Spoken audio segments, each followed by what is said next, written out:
Okay, what I give you is an install file. So probably later on, if I have time, I will show you how to do that. So basically, it's I kind of wrap up all the application application as an installation file. So that is the installation file. So actually, you can do that.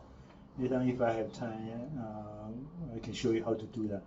So MSI is a Microsoft install file. But before that, because our application needed a .NET framework to work on it, so we need the .NET framework as platform, so-called platform. So the user need to click on Setup execute file. So this application just make sure your application do have have .NET framework installed. Otherwise, it will ask the user to install the platform first. So we installed it. So by default, user can select different folder, right? So as you can see, its default installation folder is program file. That should be 86 location, and then that should be your company name, right? So NTUIE KDEP, and this is application, the Photoshop application. So binary GA for assignment problem. So that will be the destination for this installation, and I think that's right for all the users in this computer. So the procedure is quite standard, right? So as you probably you install some other application.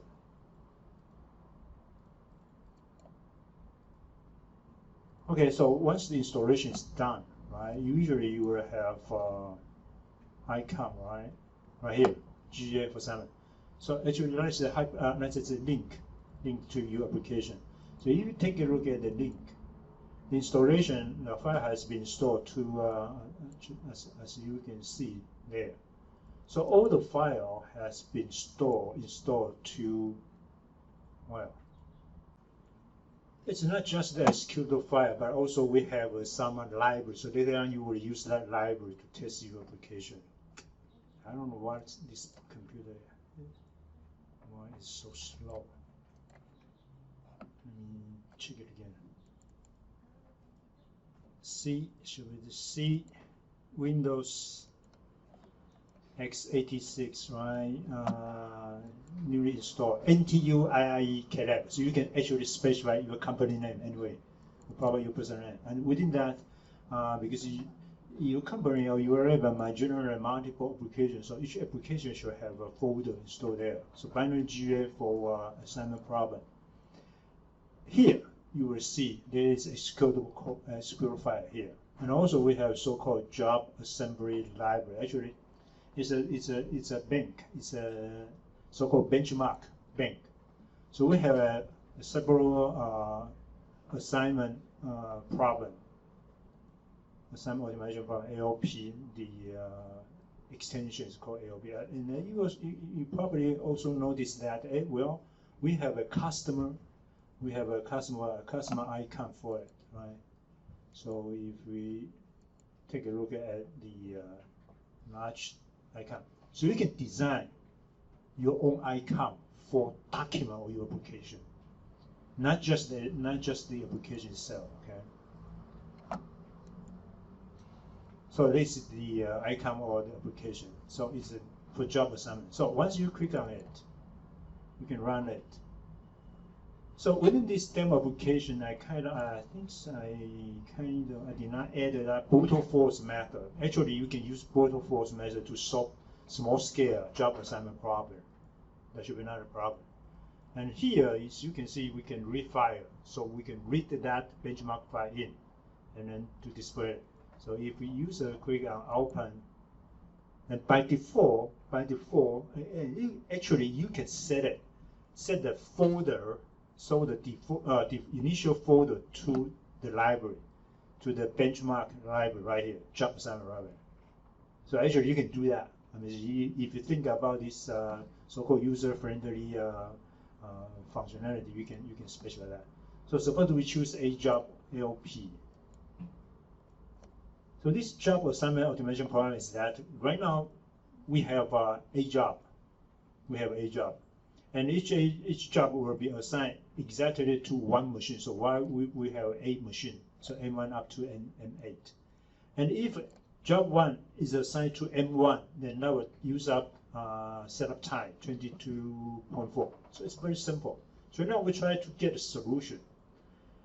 The total sum or the setup time is minimized. So it's a very simple problem.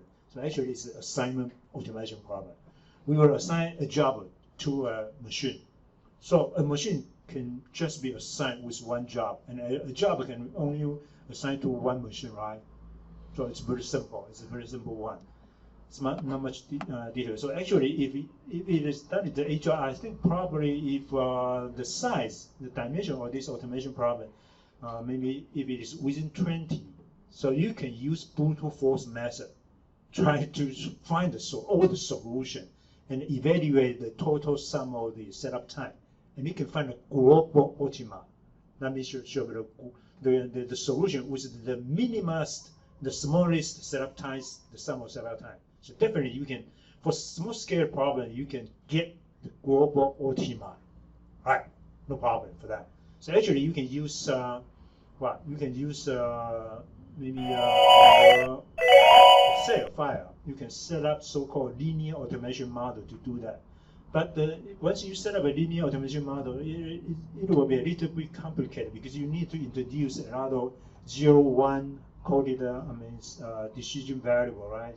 So so for this example, if you solve it in so-called linear automation model, you will set up 8 times h. That should be 6401 variable, and associated with probably 16 constraint equation, right? But if you solve it directly, use so-called permutation, there is no any constraint equation at all, right? So you simply swap the order, right?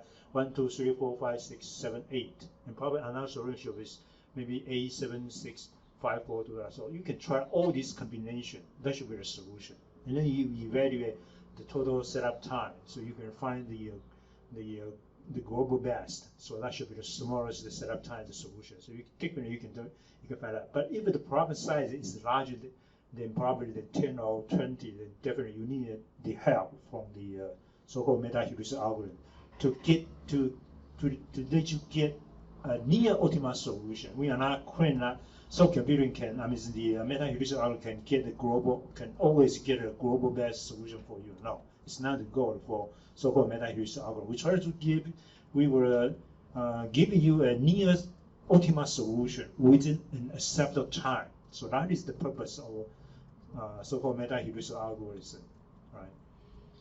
So in this demo application, for this problem, we can choose different kind of GA encoding. One is in binary, the other is permutation. So just get some feeling about solving an automation problem using GA. So GA have different kind of encoding. Another one should be the real number encoding. If your problem involves continuous variable, for example, real number, then you can create so-called real number encoded GA, and you can directly solve that problem. So as I say, if it is a really complicated problem, probably, you need more than one GA chromosome to represent your solution. Probably you might have one segment chromosome using permutation encoding, the other using so-called integer value encoded. So in that case, your solution will involve more than one segment of chromosome. But right now the problem is simple, right? So either way, I can choose. Well, probably if I use binary encoding to solve this problem, so definitely that should be a 6401 variable, right? So for binary, you can choose different kind of crossover operator, 1 point, 2 point, 3 point, 5 value, right? And since if you are using binary encoded GA to solve it, which is almost like the linear automation problem, right? But because with my GA, my general and solution, which is illegal, right? The illegal means that there are still some constraint equation violated. So in that case, if the violation amount can be evaluated, then we will let the user specify the penalty value. So that is the way for soft-computing method to deal with so-called soft constraint. And even hard constraint, we can we can use the similar structure, similar techniques for that. So the penalty factor of weight, this kind of technology is not new. Actually, in operation research, we keep using that in order to reduce the amount of constraint violation. So if you are using binary encoder, then the variable number should be 62, and also we will introduce several constraint equation within this model. If you choose the permutation, actually that is readily for this solution, because, well, since assignment problem is that every job you need to select a machine, right? So even the machine we have encoding the machine as 1 up to 8, right? So right now job 1 you need to select machine. So a solution should be very simple, just one numerical value 1 up to 8, the permutation, right? Any permutation should be a solution, right, for it. So if the user chooses the permutation, then definitely we will have several so-called canonical crossover operator. But right now I simply implement PMX, another heuristic. So actually, if you look into the slide for the permutation GA, I think that I have almost provided 5 or 6. You need to do it. It means later on, in the next assignment, I will ask you to complete the permutation GA implementation. So in that case, you will see more than one type of crossover operator can be selected. So similarly for the mutation, right? We might have different kind of mutation operator can be selected. So that is related to code, different kind of coding, right? And for doesn't matter what kind of encoding scheme you are using, we always need the user always need to specify this parameter. So these parameters are related to the GA solver. So population size. So how many chromosomes you are going to employ in order to solve your problem. Okay. So meta-heuristic algorithm have the similar structure. Actually, we kind of employ a population of so-called solution agent, population of solution agent.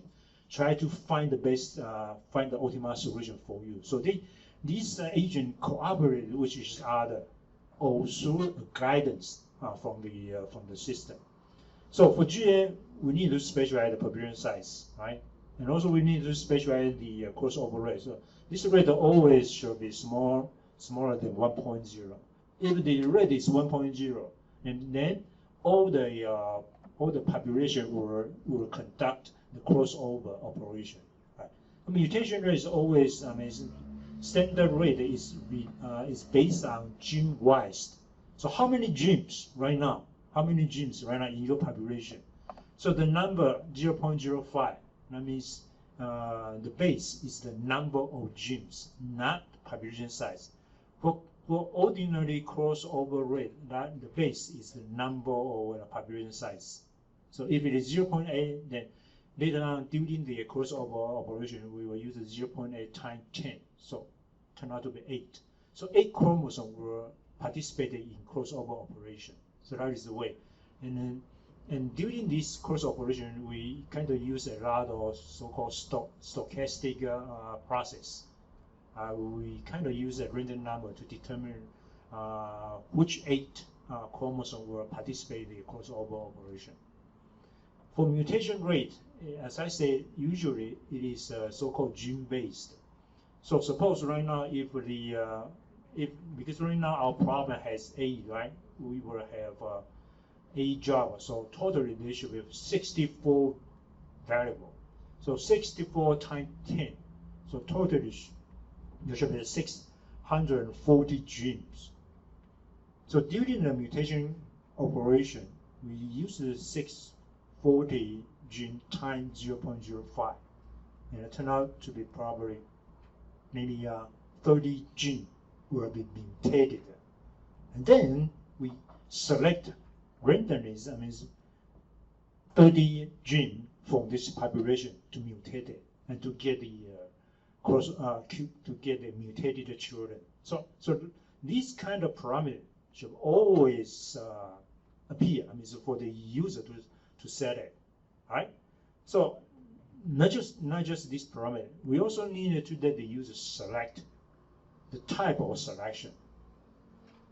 So in the very beginning, I mean, the GA, when GA algorithm is proposed, definitely they try to mimic the nature behaviors. And in nature behavior always is a stochastic selection, which means that even though the solution is the worst solution, that means the objective value is the poorest, but still that worst chromosome can receive a survival chance to survive into the next.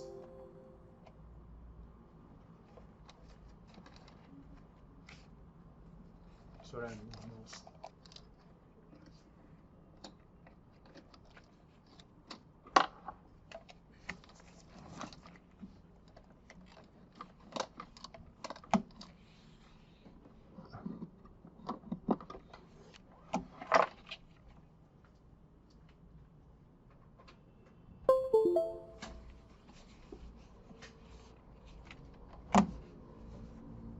okay, it's okay. So this kind of setting, parameter setting, should be always associated with the GA. So user can either choose stochastic selection or deterministic selection. Deterministic selection. Okay, so let us quickly take a look about the binary GA to solve this job assignment problem. So as you can see, in order to run the GA, we should click on set.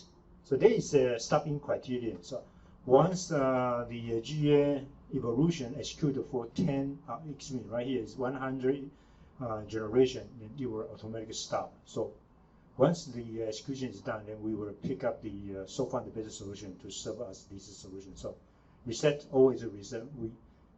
Reset meaning what? Meaning we will use the random number to reassign the initial solution, and then let the GA start from evolution from the very beginning. So user can keep click on the reset button, right? So as we can see, once the users reset the GA model, right? So that is the solution. So right now we have because population size 10, so there are 10 solution, initial solution generated from the GA solver. They have arbitrarily set 0101 for your variable, and also evaluate the objective value. That means the setup time. So this case is that 1 meaning what? Meaning J1 assigned to M1. This one should be the J1 assigned to M2. Okay, which is let me think. One. The base one is right here, right? 0, 0, 0, 0, 0. So that is the solution. So this one is the solution.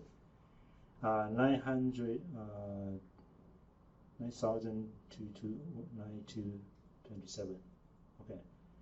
So that means the solution is right here, right? This solution, because right now we have 6101 variable. So right now we specify right here. So means what? Job 1. This is the job 1. Job 1 has been assigned to M2, 3, 4, 5. Have been assigned to machine 5. M1, M2, M3, M4, M5. So this solution kind of send job J1 into machine 5. Also send job 2 to machine 1 and the machine 2 and machine 3. It's not equal, right? Yes, right. So this solution is an infeasible solution. It's not a correct one because it violates a constraint right here. Rule-wise, a job can be only assigned to one machine. But right now, job 2 has been assigned to machine 1, machine 2, machine 3, machine 6, machine 7, right?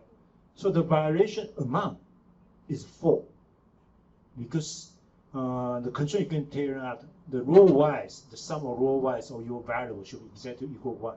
This way is the traditional way we okay. Teacher, have you recorded? Record. Yes, I'm recording right now, so there's no problem. Thank you for your reminder. Alright, so again, this is solution, right? So far is the best solution within the first population, but variation amount is right here. Variation amount is right here. And then this amount of variation will be summed up and times what? Times your penalty specified by the user. And add that amount to the objective function. So that is why the objective value is so large, because a lot of penalty has been added to this solution. But again, this one is the best one. I mean, so far within this population, right? Okay, so that is the GA. Initially, the solutions are generated randomly. Okay, even though some solutions are infeasible, but probably in the very beginning, all the solutions are infeasible, right? So the best one will violate the solution among so many, right? There is a larger amount there. So never mind. So okay, once we reset it, you can keep hit reset key. So the computer, the GA will generate different kind of initial solution for you. Okay, so right now, well, the best one is 797. It's getting worse, right? So it does not matter at all. I mean, initially we just let the computer generate initial solution for us. So and then right now we kind of enter the evolution procedure for GA algorithm, genetic algorithm. So we run one iteration right here. Okay, it's a kind of this application is kind of for you to learn the procedure of genetic algorithm. So the first one is after the mutation operation. Let me see, show animation. Okay, so right now we kind of complete the crossover. So C start from the C. That means these children are crossover from pair or parent. So during this cross operation, we arbitrarily select, because right now it's 0.8, right? So we arbitrarily choose eight chromosomes from population and pair them together. So we have a father and a mother, and then junior child 1, child 2. So totally there should be 8, because there are 8 parents participating in crossover. So there should be 8 children generated. So now we will generate children right here, right? And also we evaluate their objective value right away. So right here. So not just crossover, we also have so-called mutated children generated. So this is the children generated from mutation. So mutation is probably just, well, we pick up one, well, depending on the method you specify. If it is gene-wise, we will arbitrarily suppose, oh, look, this gene will mutate, this gene will mutate, this gene will mutate. Since this gene is mutated, right? So a mutated child will be generated from this parent. And then by alt, we will alter this gene to 0, for example, such that. So that is the so-called mutation operation, right?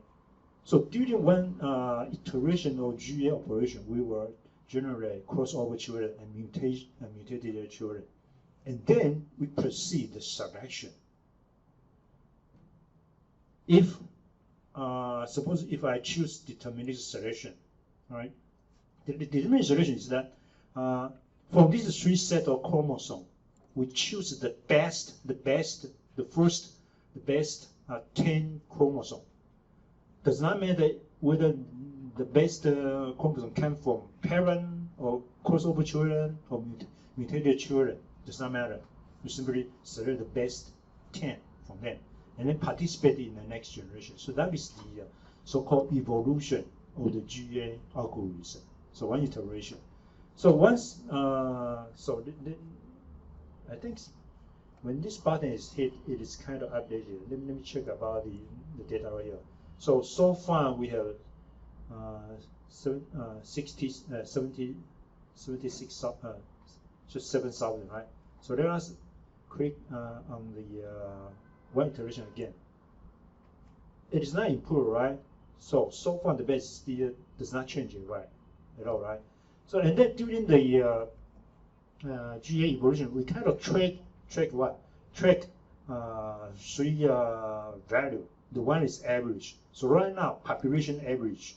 As you can see, population average is slightly reduced, right? So it is evolving right now. It's emerging. And so far the base still remain the same. Some of the base still remain the same. Iteration base kind of raise up. Does not matter because initially we select the stochastic, but right now if you choose the deterministic solution, definitely you are not going to see iteration best because it is always hidden behind the so far the best. Later on you will see it. So right now I kind of changed the solution into deterministic solution, as you can see. So one iteration. It's not improved, right? So it is not improved. All right, it is improved, right? So right now it's reduced to 6,000. So we will trace that. The red line dropped. Red line is for so far the best objective value. So that is objective. So right now it's the so far the best objective value right here. The solution right here. But again, we still have a lot of concern variable, right? So that is the procedure of GA evolution. If you click on run, that means the GA will run to the end. The end meaning what? Depending on your stopping condition. Because right now our stopping condition is 100 iteration, right? So it will run to up to 100 iterations. So that's run through it. So during the meta-heuristic algorithm optimization procedure, we need to monitor the objective value changing. We will see whether this algorithm is still alive or not. So we can see it's right here. And again, it is not a feasible solution, right? So even though the objective value has been reduced, right? We still have a constraint variant, right? So as you can see, for this small problem, our meta-heuristic algorithm does not behave good enough, right? But if I kind of change the parameters, so this time I change the population size into 20, and then the rest of parameters the same. I kind of reset it. So once the user reset it, your system need to check about this parameter changing. So you need to employ 20 chromosomes, right? 20 chromosomes. So it's initial. So right now we have 20 chromosomes participated in the GA evolution. So let us again run to the end.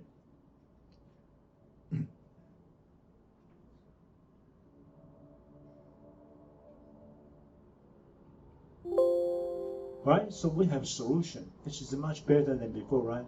So right now we have so far the better solution. The objective value is 67 to 67.1. So definitely there is no any constraint variable, because if the variation amount is 1, we add up the penalty, right? 244 penalty, right? So as you can see, right now the variation amount are all 0, row-wise, column-wise.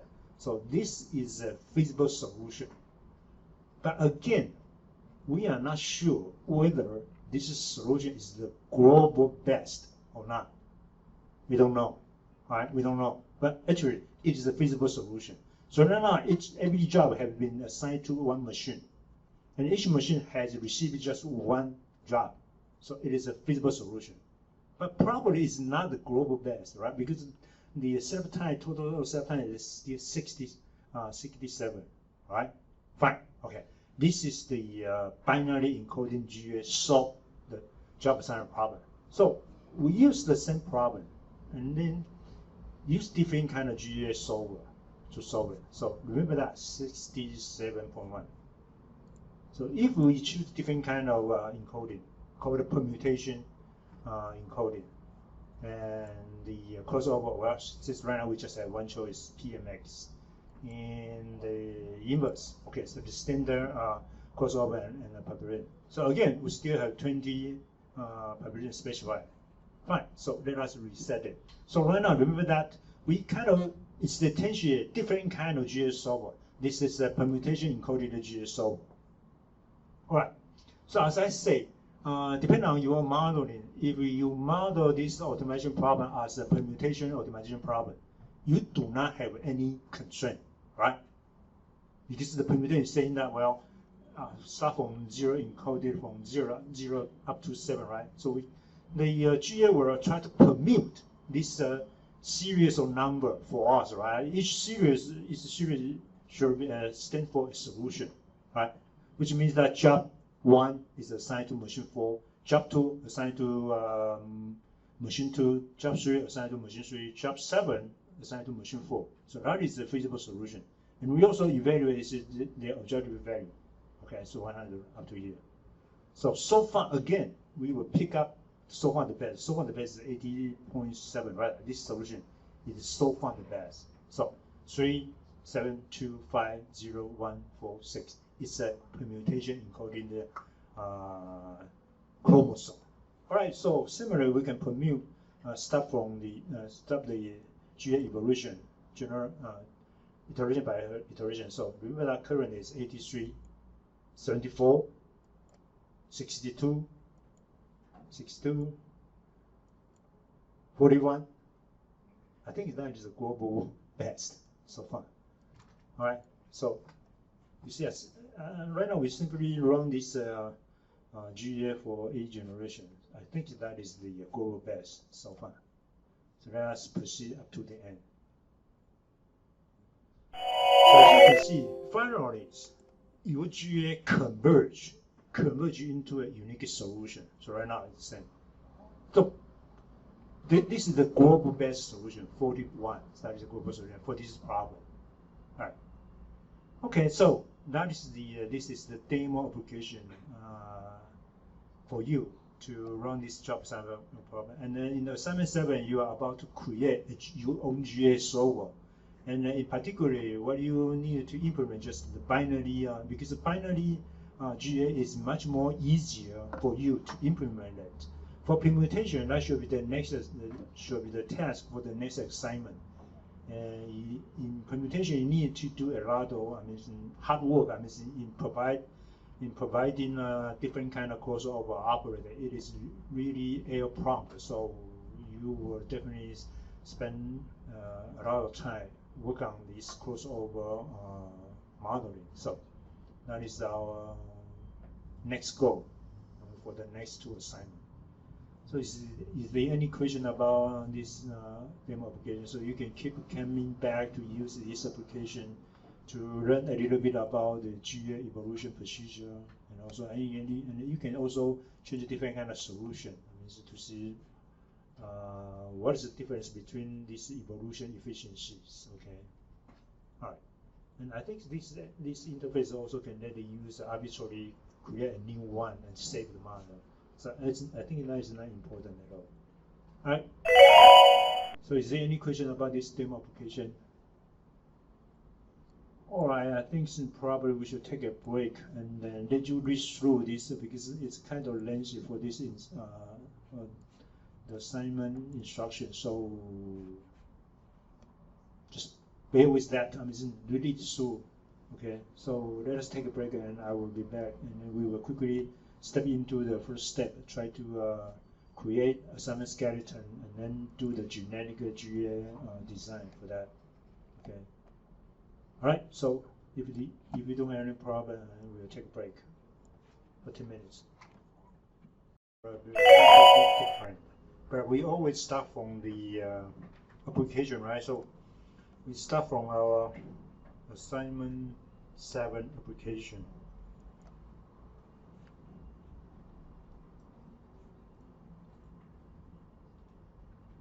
Okay, new project. So again, you need to make sure it's .NET framework, Windows Phone application, .NET framework, and don't choose .NET Core. Okay. All right. Make sure the location is in the desktop for easier access. Okay. So desktop, and then I think should be a R10, right?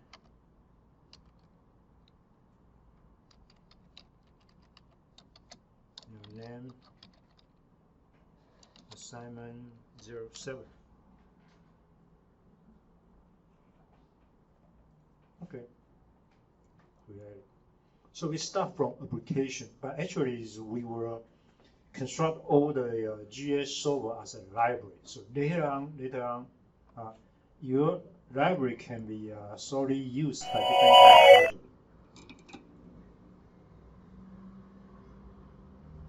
I made a mistake, right? It's not WinForm application. Okay, let me start. Let's start it again.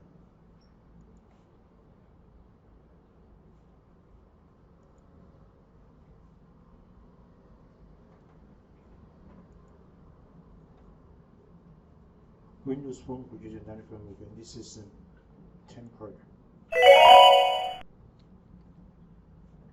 Desktop. Okay. reading 546 assignment 007 desktop. Add a solution, keyword, fix it, and create.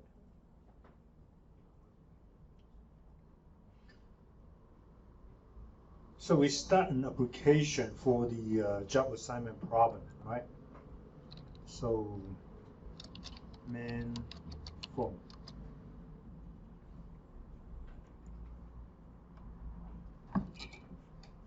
Okay, so you need to calculate the UI by yourself. I'm not going to cover that for you. But instead, right now in our solution, we will add another project. This project is solely for the library only. So, okay, within this solution explorer, click on the solution.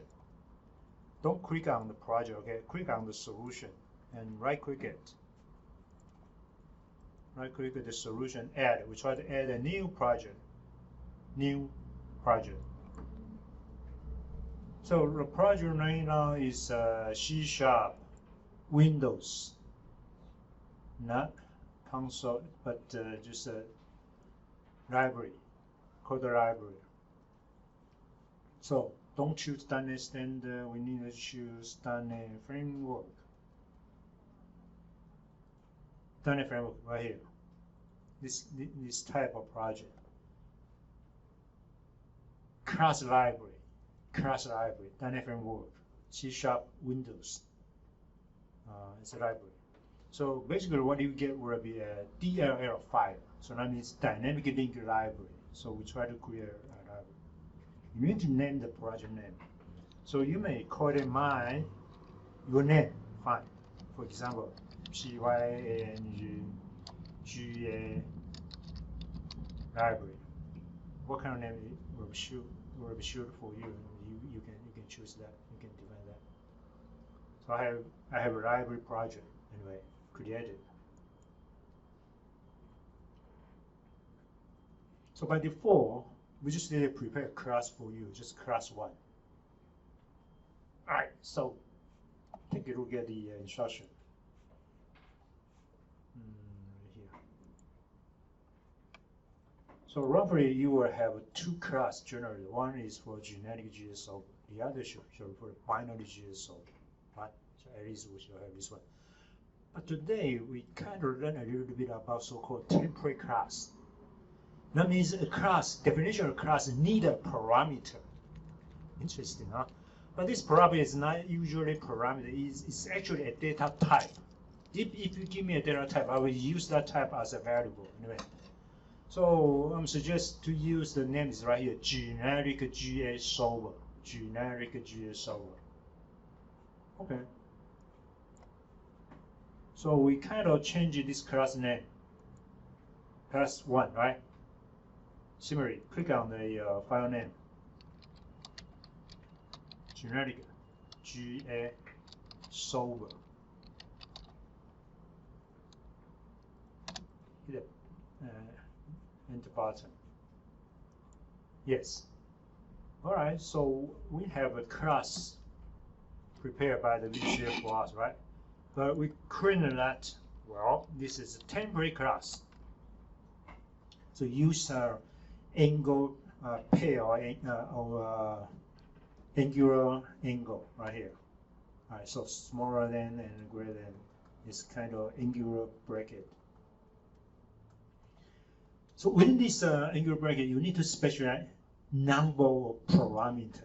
The parameter must be a type. So we are not going to specify the variable the data type error because it is a type right now. So what you need to specify just how many parameters you are going to use for this class definition. You can name the parameter name by yourself, but usually because it's a type, there's no any possible to specify different kind of keyword. So what you need to specify is the identifier. So usually when people will use T, stand for type, or probably S, whatever you like, does not matter. What we need to just have one parameter. So fine. So let us just use the T. So that means if you want to define a class, you need to supply this T. If you have experience of using this so-called generic list, right? Remember that you have been using this one, right? List. So list is a temporary class provided by the .NET Framework. So you can put any data type within this Angular bracket. So that means your list will be a list of that data type. For example, if we have fuzzy set, right? If you use GY, we kind of use this kind of declaration, right? To declare what? To declare a list of fuzzy set. Yeah. So we are about to do the similar design. So our class is called a temporary class. We have a T. Why? Why? Okay. So we readily prepare another binary GA code. So let me check about the binary suggestion. So right now we have a class reservoir. So we have let me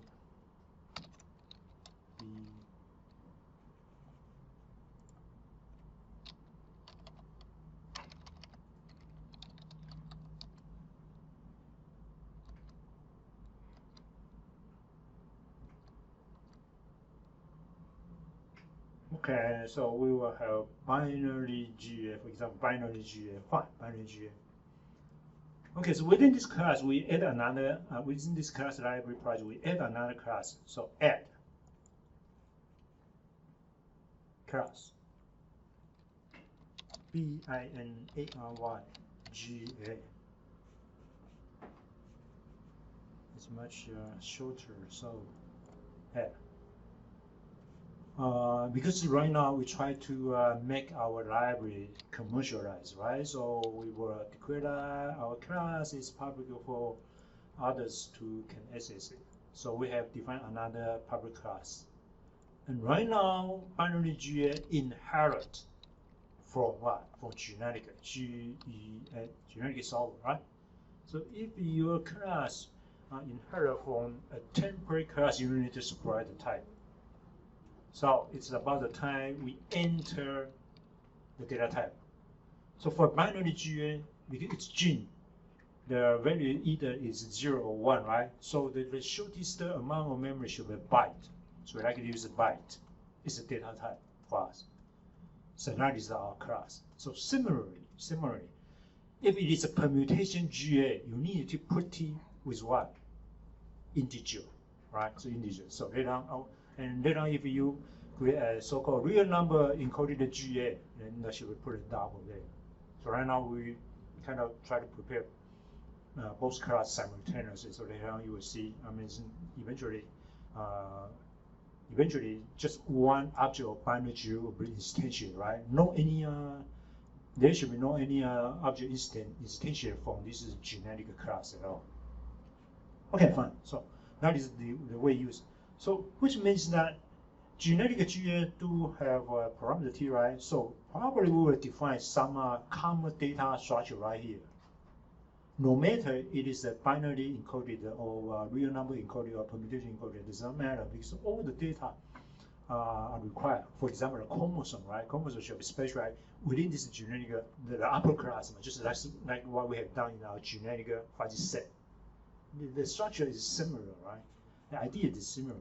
So let us take a look at our data requirement for the GA solver. Then we will have a so-called permutation, excluding the population, right?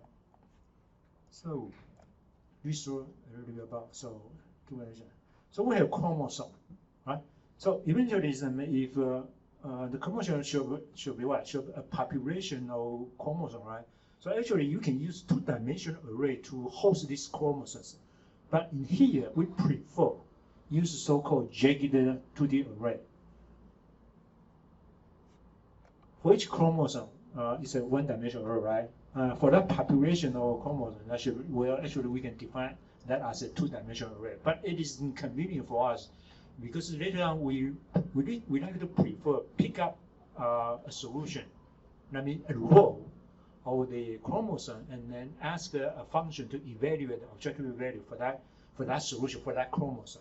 So it will be much better for us to assess to implement our GA using so-called jagged two-dimensional array. So again, that is a two-dimensional array, but in fact, it's a one-dimensional array over T array.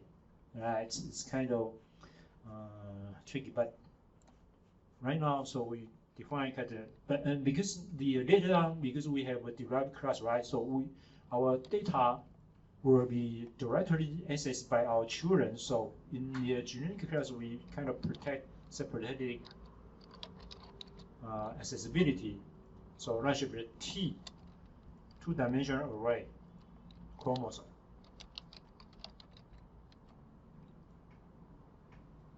So the dimension of the first one should be the population size.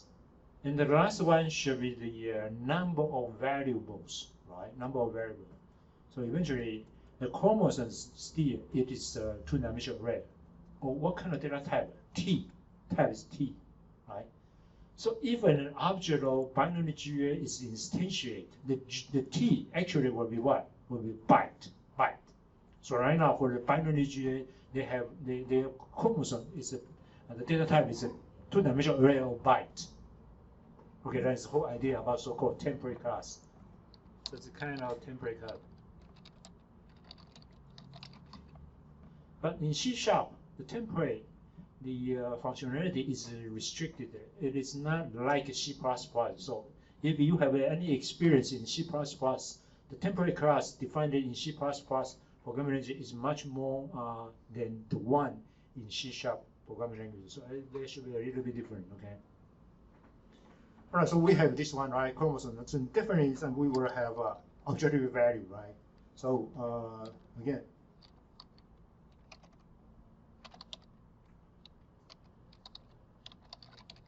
double. So that is the data we require objectively, and that should be an array, right? Okay, so we have a chromosome, we have objectively.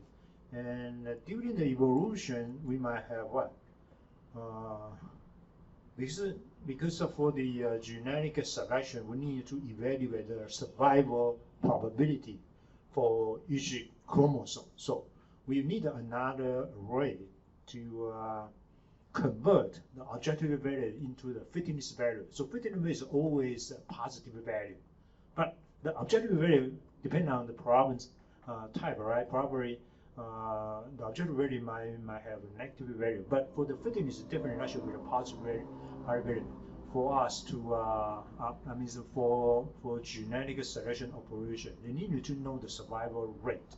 So fitness is basically for the selection operation to determine the survival probability for each chromosome. So we have fitness value will be divided. So let me copy it and paste it directly.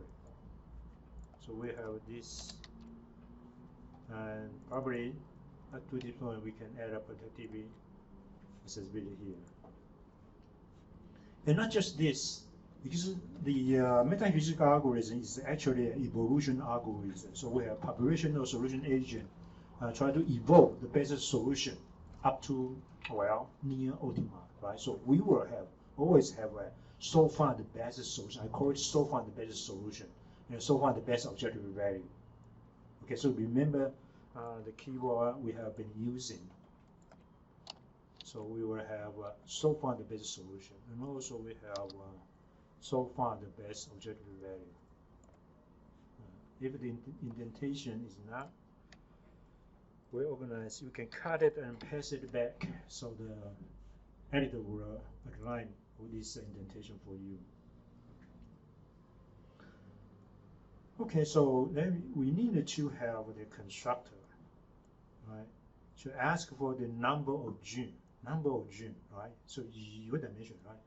Optimization type. Well, probably the optimization type is a minimization or probably maximization. We are not going to deal with that optimization. It's a goal matching optimization problem. No, just simply deal with the maximization over either it is a maximization or minimization. So we need to have automation type specified. And also a delegate that can be called to evaluate a solution or type T and return its objective value. So that is the mission for the constructor of a generic GA solver. Alright, so what does that mean? So we will prepare the constructor, right? So constructor. So up to now, we did not define any so-called property, right? So this is the data field. So probably we add a protected keyword among them. Fine. So constructor secret word, right? CTOR. Hit tab key twice. We just did prepare this one. So we will ask for what? int number of G or variable, does not matter, number of G. Right? Number G, and then ask for what? Optimization type.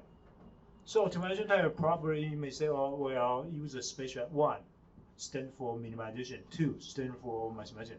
That is not good enough. So probably let us quickly add the enumeration.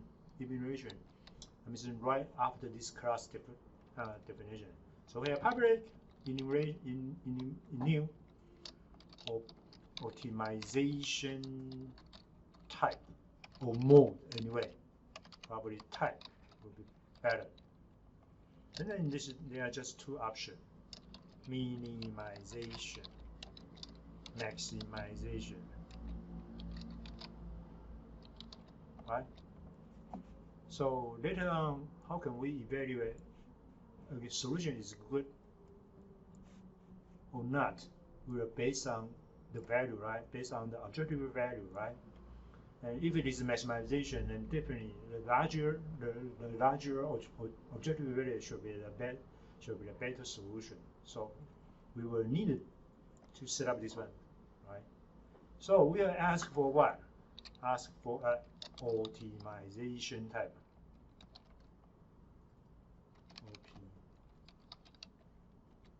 So IntelliSense will guide you because right now IntelliSense knowing that you have enum defined it. Okay, OP type. It's not good. optimize type. And also, we need to prepare a delegate. So, and the delegate that can be called to evaluate solution or type T and return its objective value. The delegate variable is defined to link the customer supplier. So you need to ask well, your library, right? You will have a library, and then once a guy wants to use your library, that guy needs to prepare a function for you. Once your GA try to evaluate the objective value of a solution, then your GA can invoke that function, which is similar to the event we have been doing, right? So actually, the event is a delegate. So now we need to have a delegate. The delegate will return what? Will take an array, take a solution. A solution should be array of type T, right? And then the delegate will return the double value back to us. So we know the objective value evaluated by customer supplier function. We are not going to know anything about that problem. But the guy want to use your library needs to provide a function. Once you give the guy a solution, the solution is prepared by the GA. So GA prepare a solution and then invoke this function, get a value back, get an objective value back. So the function should be prepared by the user of your library. So in our case right now, in your main form, you need to prepare a function to return the objective value. Actually, that should be total setup time for that job assignment problem back to your GA. So we need to prepare a delegate for that. So delegate will take an array of T type and then return what? Return double value, because objective is always double. So right here. So we need to prepare another delegate. So we will prepare the public. It's a delegate. And what kind of name you can specify, but definitely that will return a double. So this one will return a double. I don't know, this is the name, and we are asked for what? We will say that, well, within this one, you need to prepare a T array for us. There is only T type, right? T type is a template. So, which means that, okay, within your dedicated name, you need, it's a parameterized or temporary delegate. So in that case, we have T arrays. So, and then we will give it a variable name solution. I might call it a solution, which is much more clear. A solution. So up to this point, you define a new. So it's a data type right now, automation type. So you can use it. You define a delegate. Delegate is cross purpose. It's not good, right? All right. So what kind of name was it? Objective function. Wow. Okay. Objective function. So I name this delegate. Name is objective function. It's clear, right? It's objective function clear, and it's temporary. It's a temporary delegate. So user, if you want to use this guy, you need to supply the T. And then, that means within the function you have a T array. So in that case, the delegate can check about the function you prepare. Okay, so the third one should what? Objective function. What about the T? Actually, you don't need to use T, okay? Suppose because it's an identifier, so you can easily specify anything there. It's okay. It's okay. But right now, why we need to specify T? Because right now, I accept this data type as T, right? So I need to use this T to specify this delegate. It's a T. If you like, you don't need to put properties. It's okay. It's just an identifier, up to you. You can feel free to use anything. Okay. All right. So, and I call it OBJEC, objective function. Fine. Probably I should put a delegate anyway. It doesn't matter. Well, that's it. All right. So we have ask for these three kind of data. So then, since it's a construct asking for this one, so definitely your data will want to receive this kind of problem, right? So, all right, so definitely we will have our protected int, I might call it number of genes. Okay, it's about the time we invoke this, the keyword. Since right now, within your constructor, the local variable, actually is a parameter name, it's exactly the same as the one of your member, data member, right? So in that case, you need to specify this, which means that this number of gene, this dot number of gene, assigned with the enter the parameter number of gene. Probably you can use just none. If it is just special none, you don't need to specify this one. It is none. But it is not good. What is none? Because the data user want to invoke this constructor, he might be confused. What is this? What does this mean? And probably we should specify as a number of variable. Fine, it's totally up to you. So if I am a number of variable, fine, I specify right here. So number of gene is exactly equal number of variable. So it's much more better. why the naming, the parameter name is important? Because you are designing a library. Probably this library will be commercialized, and you will sell to others guys, and other guys want to invoke this constructor. You need to provide clear information of what kind of data should be entered through this instructor. All right, okay. So name it matter and really important for the customer who want to buy your library. So if you seriously consider that you will sell your library to other guys or to other company. All right, so not just that, not just like that, because right now it's a library project, right? So from now on, keep used to this kind of comment. It's called XML comment. 3/.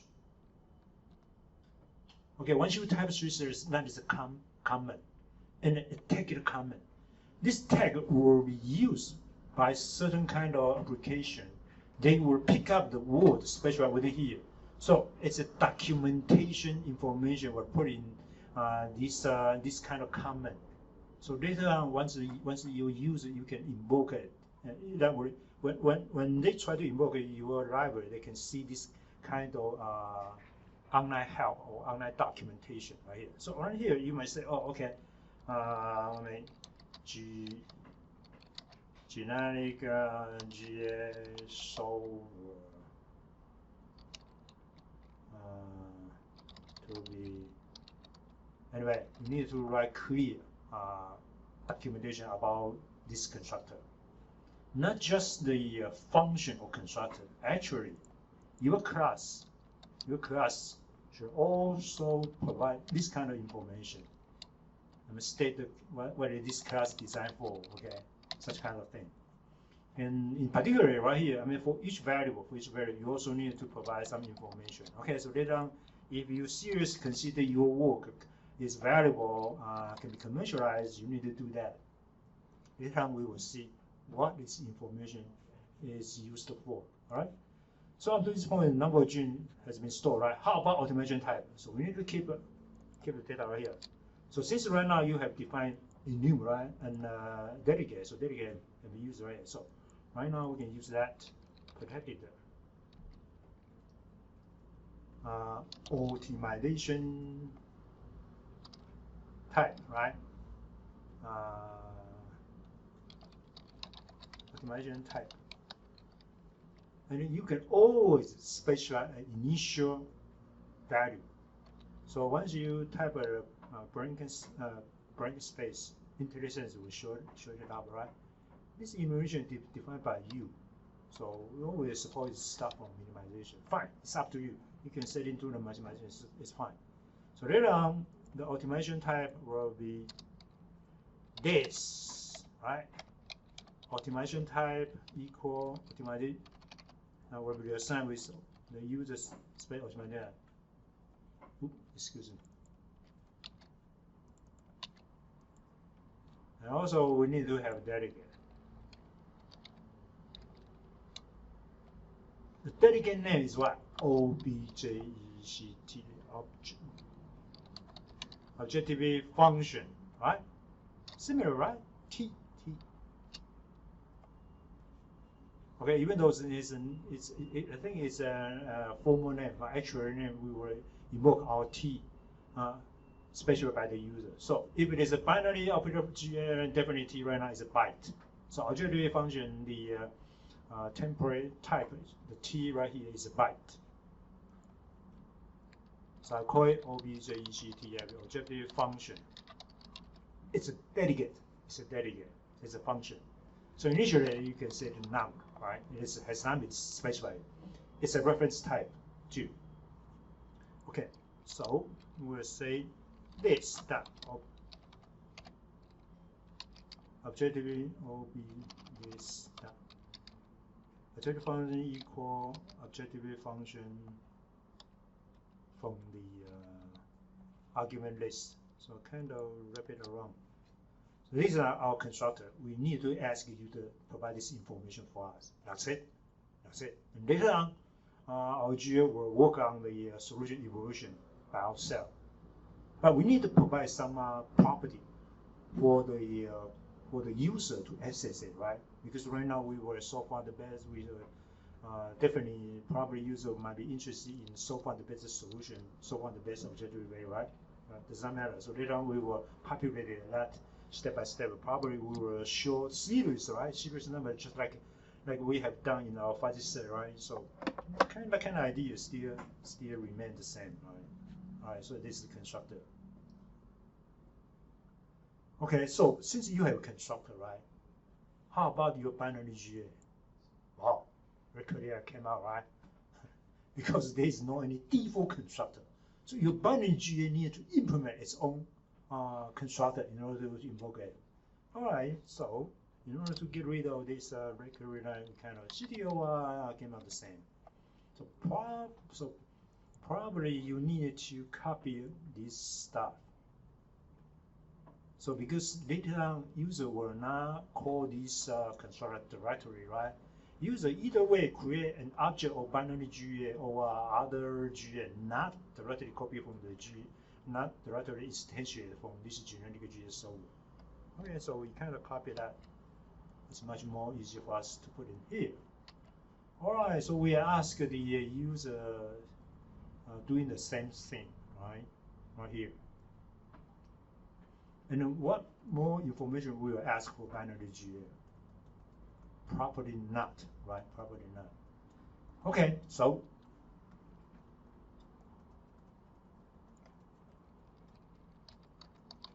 in here we will directly ask for, well, your auxiliary function must be with type B.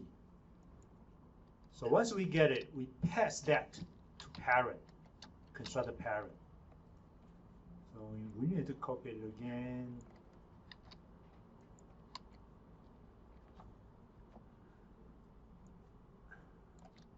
Pass that.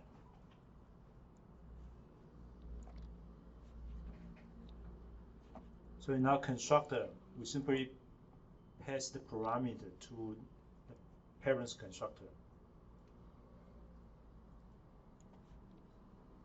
Let me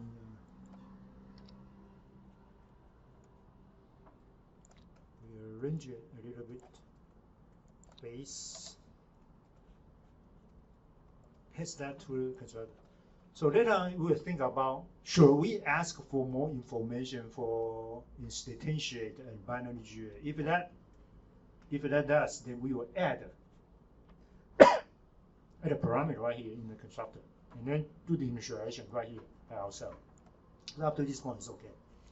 All right, so the basic requirement I think for us probably is done right here, right now. So auxiliary function T. Later on, we will use that to evaluate objective value right here. So okay.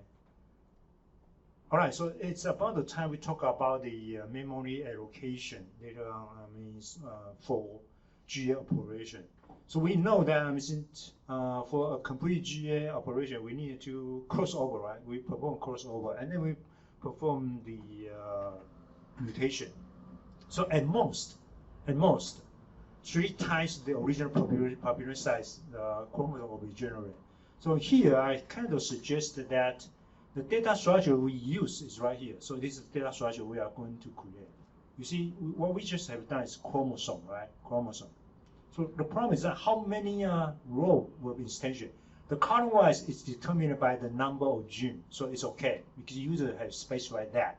But probably user might change the population size, right? So this daytime the memory allocation should be reallocated once user changes the population size. But right now we need to prepare the data.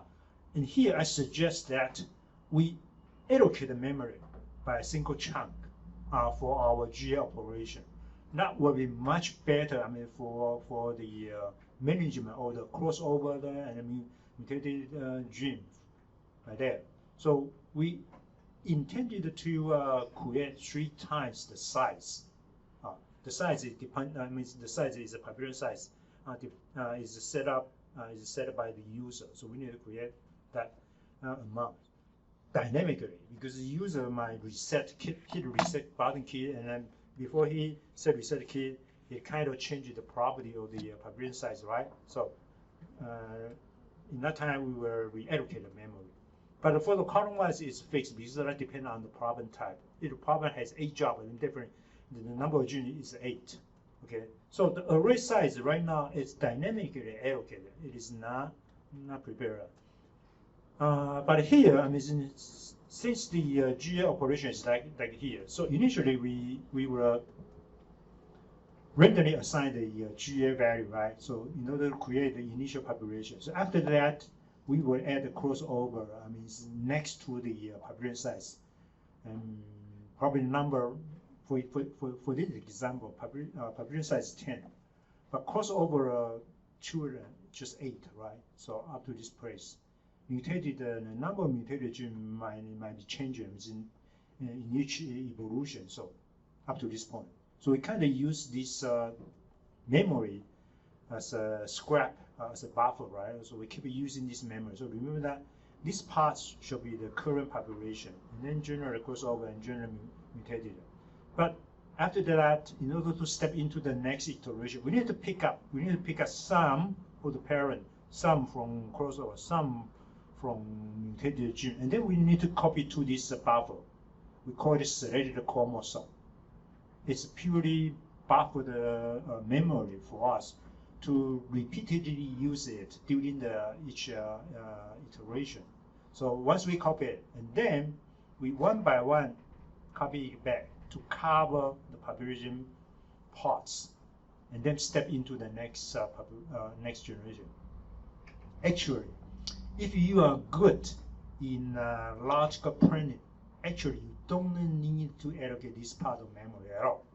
You can directly write, copy, cross over the gene, and then override the population. But it's really dangerous because some parents' gene will be remain to the next generation. If you accidentally or wrongly copy the best chromosome from child and override it, you will mix up, you will screw up the gene in the population. So in your version, I will ask you to do that. You kind of when you select from the current generation into the next generation, you kind of copy gene-wise copy the parent or crossover children or mutated children to this data memory first, and then copy them back to cover up the population set, these parts.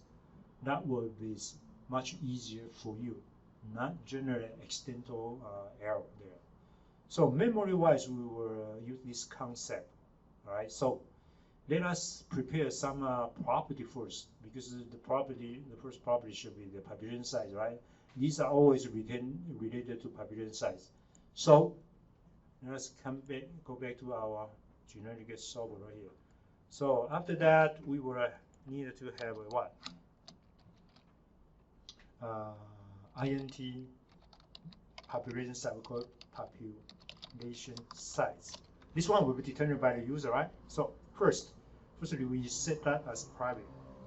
And population, you can always specify the initial value, fine, maybe 10. And then we have a double crossover rate.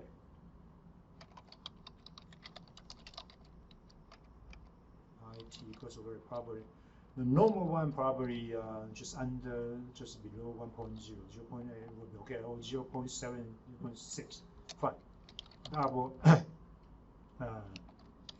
mutation rate 0.05. That is from gene base, gene number base, gene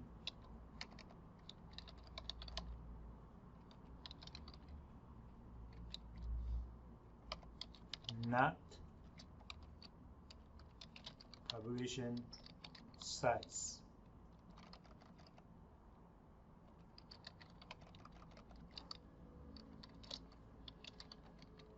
So because for the mutation operation, for certain kind of encoding scheme, probably the best way is so-called population-based mutation. It's much easier. So it's kind of confusing. Sometimes if the user are not aware for this meaning, it will confuse the user how to use it. So Usually we will have what? We have another enumeration. So we add another enumeration public in new mutation mode. We'll call it gene base, gene number based, or probably population size based.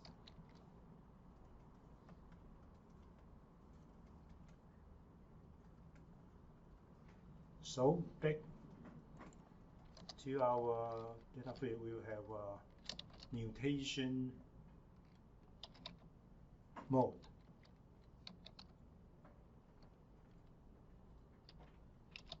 Mutation type equal, initially we call it gene base. Okay, so and then we probably, up to this point, we simply add a single termination condition that should be the iteration limit. All right, so we have iteration limit. We may set it to probably 200 iteration limit. So right now we simply implement just one stopping condition. That is the iteration number reached the iteration limit. So actually you can provide the user different kind of termination condition. So probably user might have, so well, after 10,000 times of function call, I will stop the evolution. Or probably set up, well, if the so far the best objective value does not improve for successively 20 times, and the execution will stop. So different kind of stopping condition can be provided for the user. I mean, in order to make your GA versatile, I mean, in executing the GA evolution. All right, so these are the data must be specified by the user, right? So as you can see, population size, crossover rate. If you look into the sample code that I have down there, so let me quickly check. Do we have any other parameter right now for GA, right? Okay, population size, crossover rate, mutation rate. Oh, okay, selection type, stochastic determination. All right, selection type. And for each particular encoded GA, they need to have their own enumeration. For example, a binary GA have 1 point, 2 point. For the permutation GA, they have they user need to select crossover operator, the mutation operator. So they will define their own enumeration by themselves. But the only one we have should be the selection mode for genetic GA. So let us go back to our genetic GA. So we add another enumeration, public, new, selection mode. Okay, fine. The first one should be the deterministic,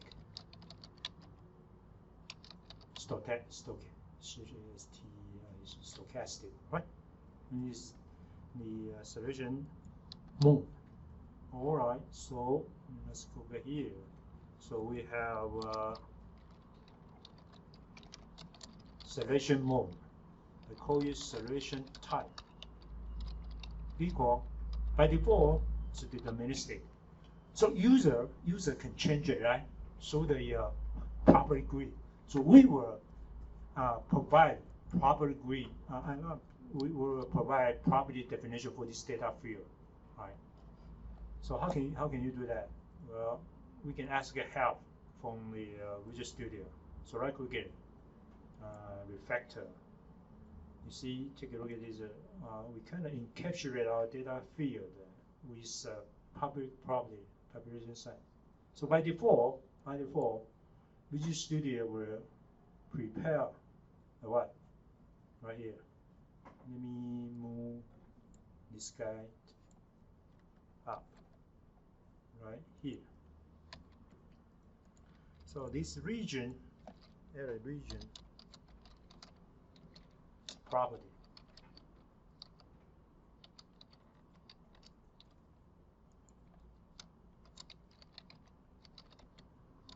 Okay, so organize your data. So once the property has been declared, so population size get set. Get is okay, so we simply return current value, but always add some guard condition checking right here within your set, right? So in what condition you let the user set your population size? If value equals than 0 or 1 or 2. Just population size 1 is meaningless at all, right?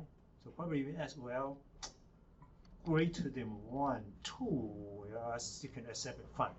Sometimes you need to practice with a very peculiar parameter setting to test your code, whether it is running or not. So if value greater than 1, and probably if you use a special crazy size, that will use up all your memory, right? So you might set up some certain kind of rule. Fine, it's totally up to you. Okay, so we have a getter and a setter set here, right? So similarly, the crossover rate, right, can be specified by the user. So refactor for that, 封装栏位 to encapsulate your data field. But within your code, you still can directly use your field, and that will be much faster. So in this point, you need to definitely set the guarding condition. If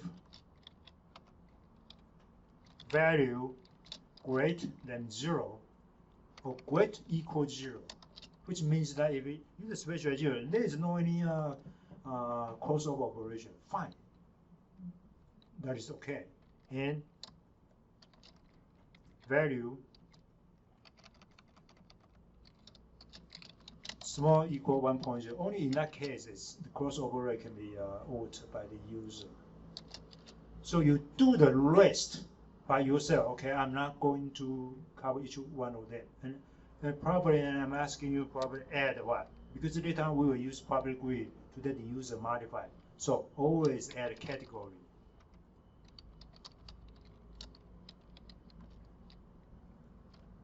And always provide, because right now you are designing a library to be used by other guys or sell it as a commercial product. So provide rich information as possible as you could.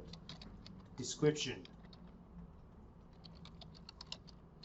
Recurring camera, right? Because you did not use that in namespace. So pop that up. So use the skill. Use the technique we learned in the previous assignment. Populate all the stuff. It's very much okay. All right, so up to this point, seems okay. So we are about to design some generic operation for us, right? So user will specify the population size via this property. It's much more important. Okay, so then what we need to prepare is that provide some generic or public function for that. So okay, population size. All right. So using this kind of memory usage scheme, we need to prepare some data for us to maintain the memory use right here. So we suggest that we have a number of crossover children. Population size, right? It's right there. So number of crossover children. So we need to pick it up. So we have another kind of data here. 90. I might put it. Well, fine. Just number of crossover children.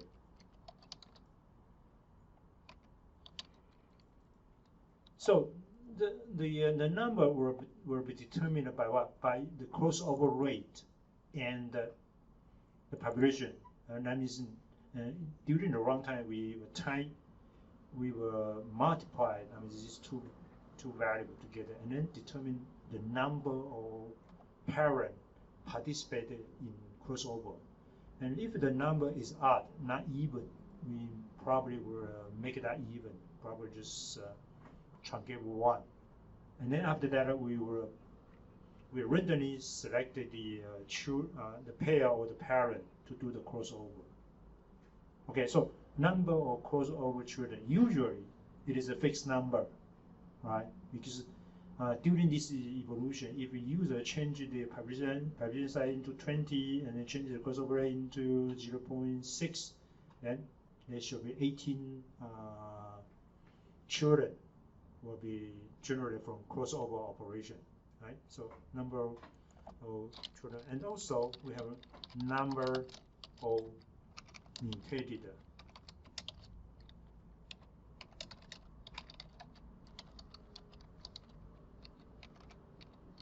It's okay because during the runtime, this data will be updated in each operation. So fine. Okay, so what else we need to add? Number of children, number of crossover children. Objective value, fixed value, size. Okay, fine. All right, so the path that I just mentioned, right? Because during the selection, you need to have a temporary storage memory in order to copy the selected either its parent or children, and then to put its buffer space. And later you will zoom-wise copy it back to cover up the previous population. So we have needed to prepare this data set. Selected the chromosome, selected the objectives. So let us back to here. We will have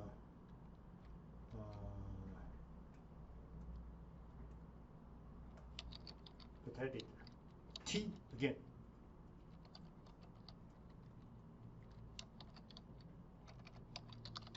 Selected the chromosome.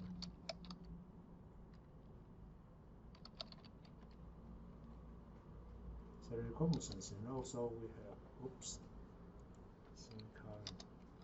And we have protected there. We need to copy their objective value too.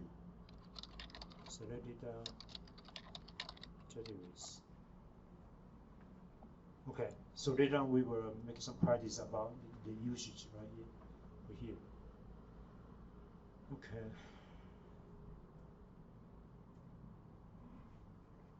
All right, probably we'll take another break for maybe 5 to 10 minutes to let you catch up, and I think you should read through this instrument before we proceed with the next step.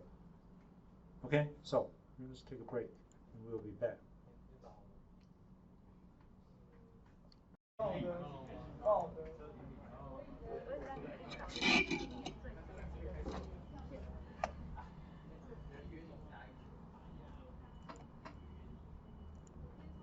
Okay, data-wise, I think we're still near to prepare a so-called index list, because during the selection,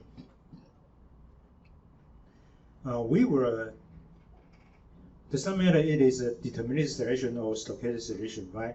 We need to pick up, we need to select some probably from parent, some from crossover children, some from mutation group, and then we need to record this index in an array.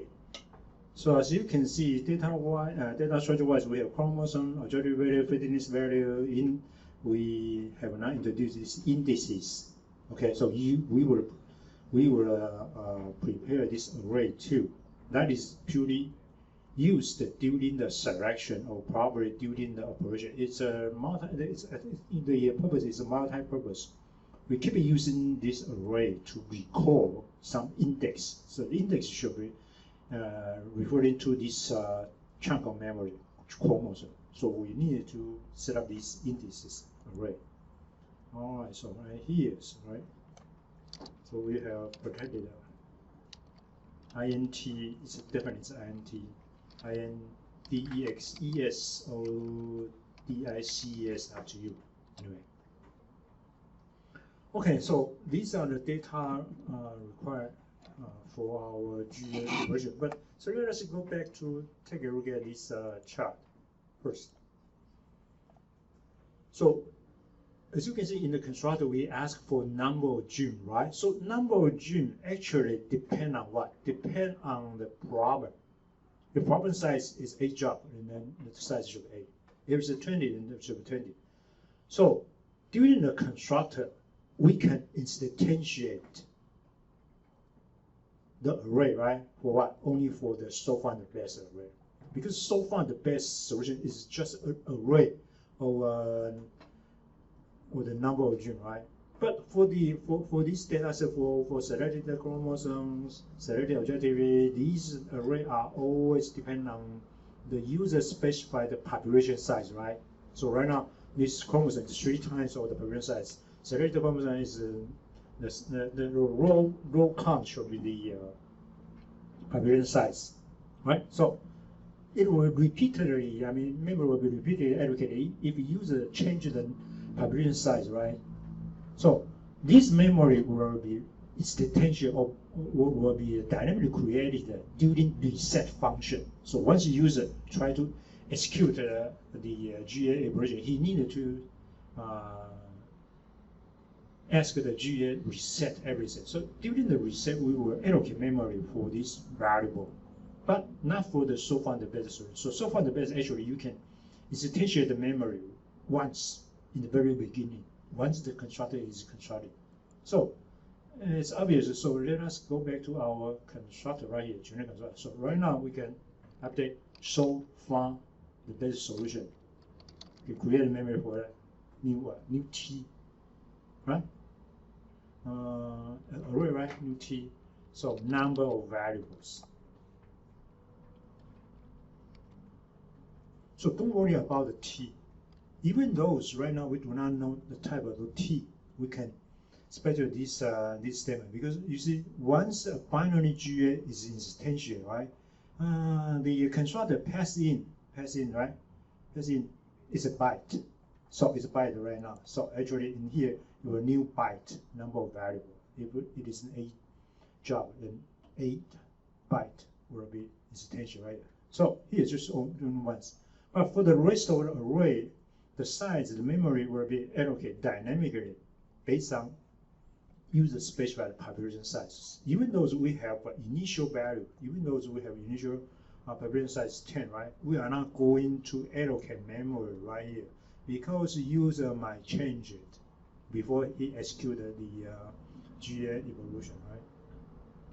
Okay, so up to this point we have been reached here. And during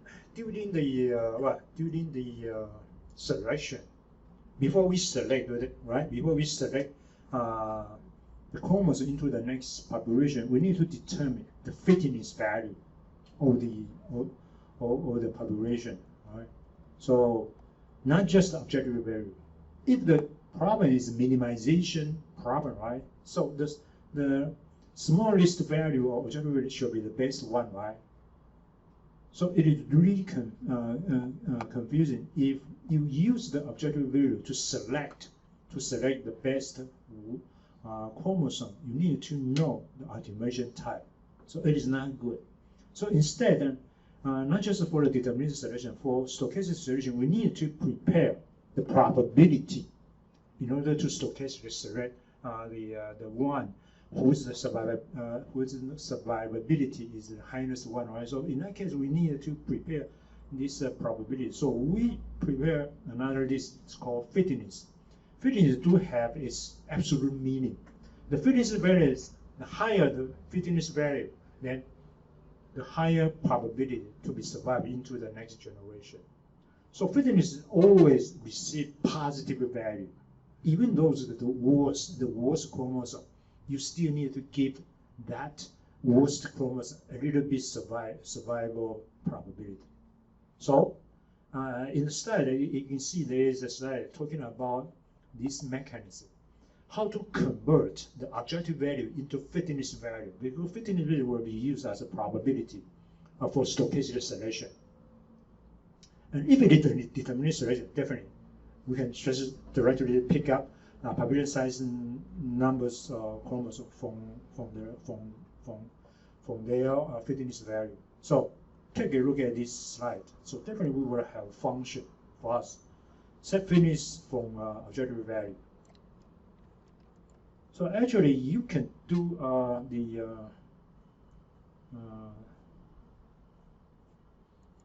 okay, this is a function, right? Set fitness from objective. All right, so up to this point, you can implement that function in generic GSO. So in generic GSO, we have, I might call it what? A helping function.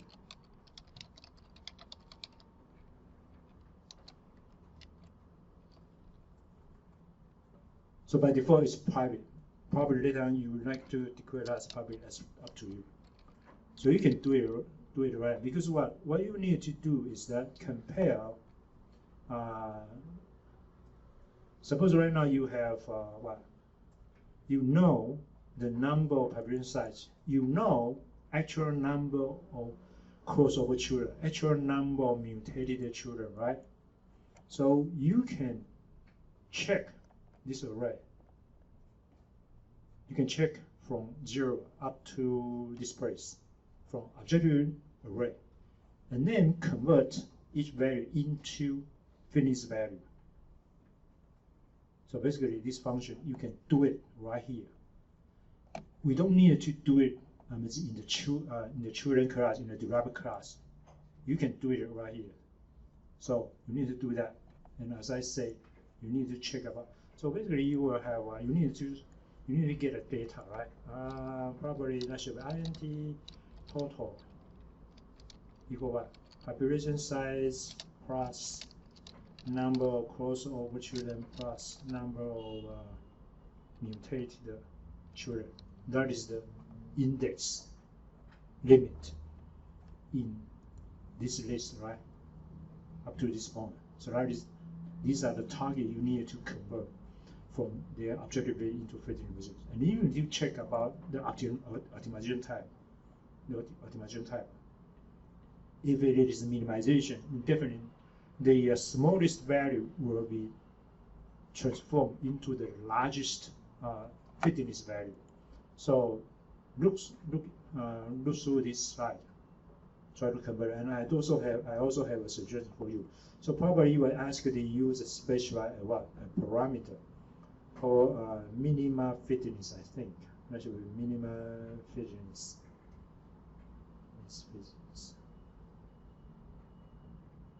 No, alpha. I have alpha. Least fitness fraction. So take a look at this transformation equation. So probably this one will specify as a parameter too. I mean, this one is purely for converting objective value into fitness value. So fraction, that means the fraction 0.5 alpha value things. And sometimes during the end of evolution, probably all the solutions are the same. So all submaxima probably equal all subminima. In that case, it's 0. So 0, in that case, then you do not have a B value, minimum fitness value at all.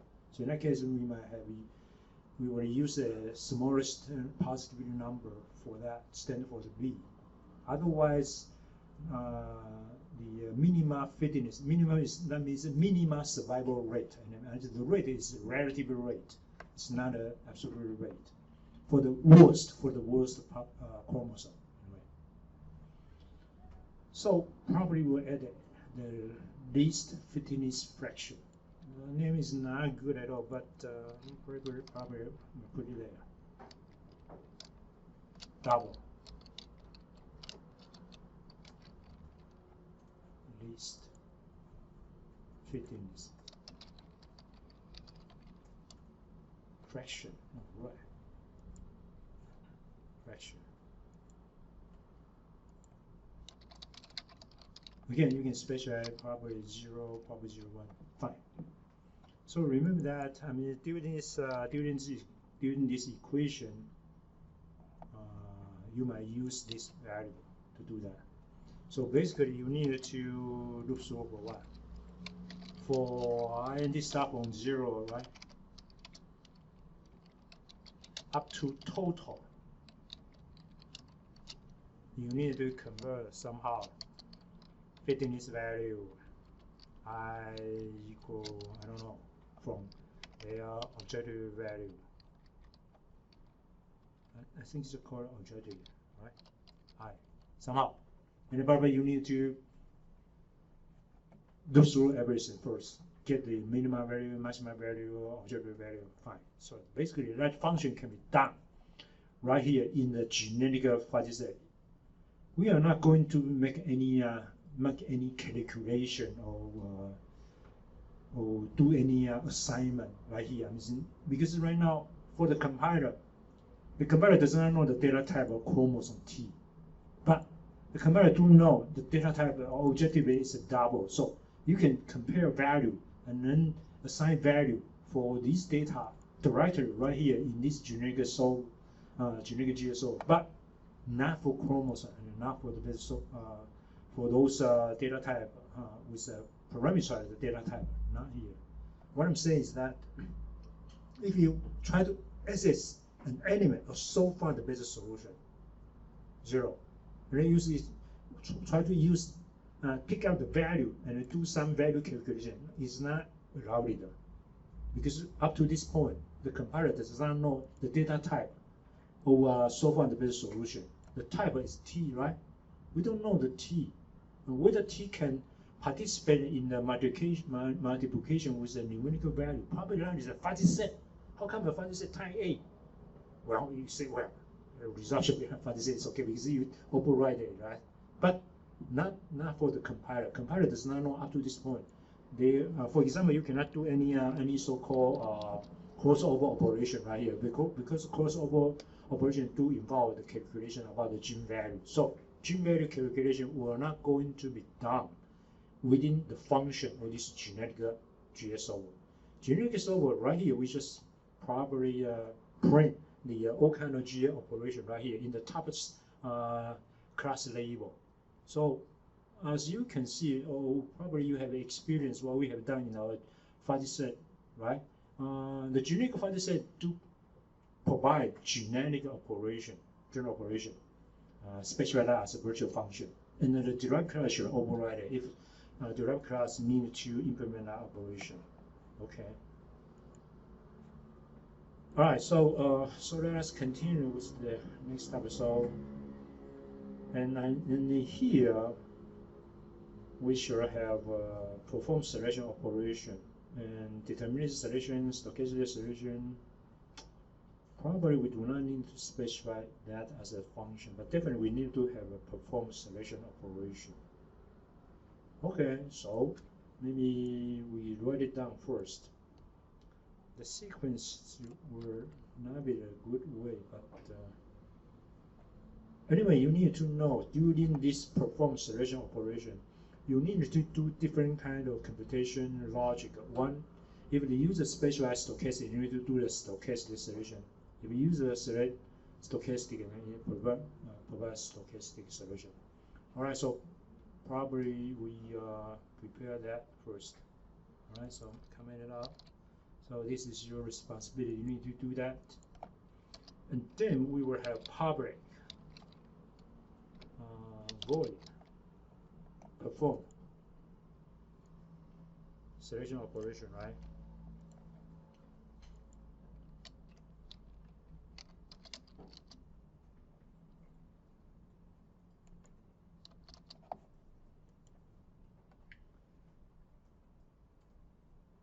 All right, so these are related to the selection.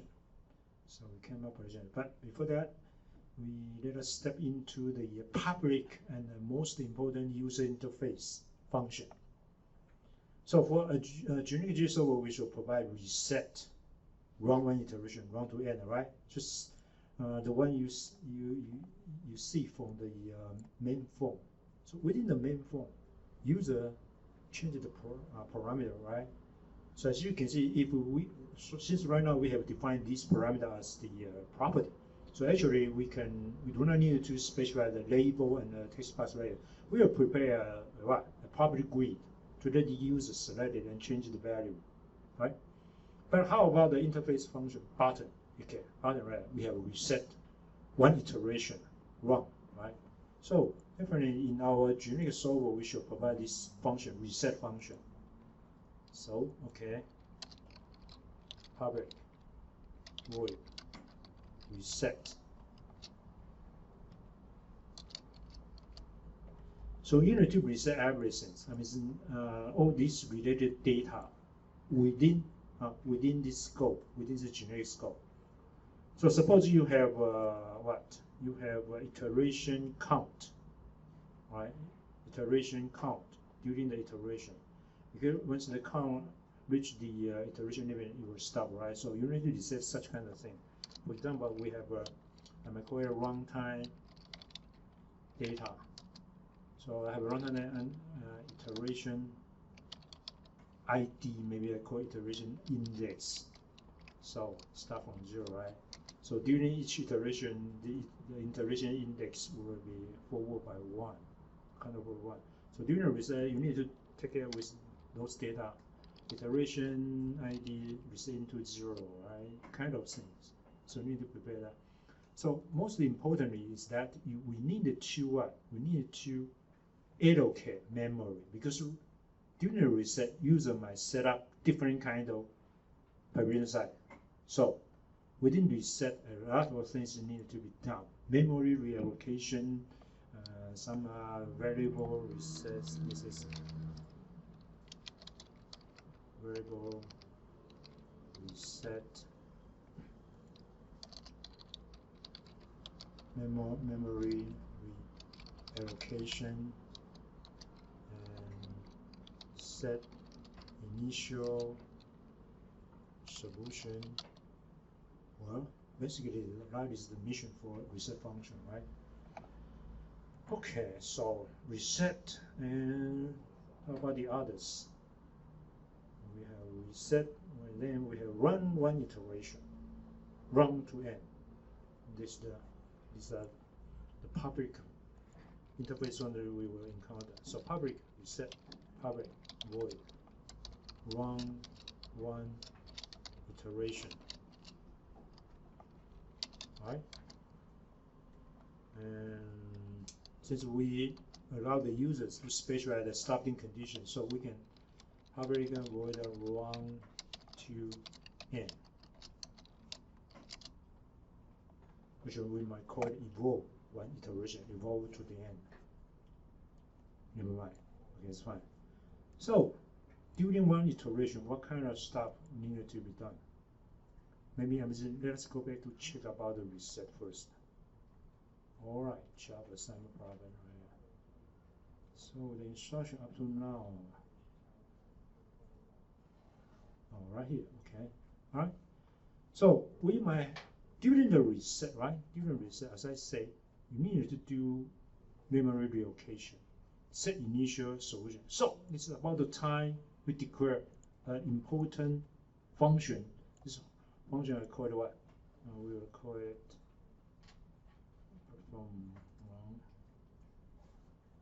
initialize population. Okay, initial population. So during the reset, probably user change the population size, right? So we reallocate memory for that new population size. Fine.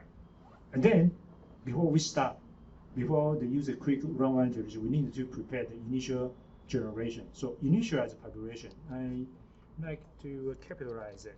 Initialize population. All right. So because the data type will be specified by the derived class, so you are not going to do real initialization population right here. But here, I mean, we kind of prepare this public function, right? So we will invoke this initialize population. So we did not define it. So let Visual Studio prepare that for us, okay? Okay. Currently is so let Visual Studio generate this method for us. All right. So we have initialize population function. So it's important that we public virtual. Okay, did throw new non-implemented exception right here.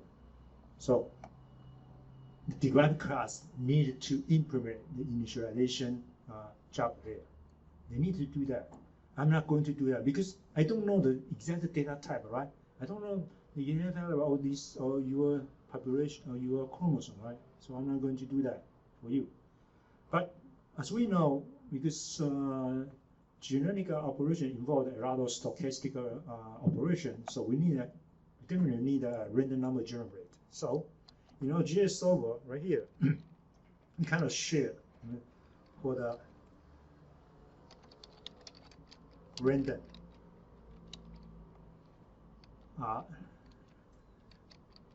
randomizer. So prepare a random number generator to be used. So the derived class does not need to define that. Okay, so we have what? So we have initialized population, right? So if you use a quick reset, all right, memory reallocate. So how can you how will you reallocate memory? The most important one is what? It's this guy, right? Chromosomes. So once you use a quick reset, we were about to allocate memory for this chunk of memory. Allocate this array. Allocate this array. Allocate this array. Allocate this array. Allocate this array. Right? These two are two-dimensional array. So pay attention to the memory allocation for this jagged two-dimensional array. You need to name the memory label by label. Okay, so let me show you how to do it. So right now, let's set up 3 times size equal what? Population size times 3. That is our memory use plan. We allocate 3 times size for us to keep the original population and keep the crossover children and keep the mutated children there. So 3 times size.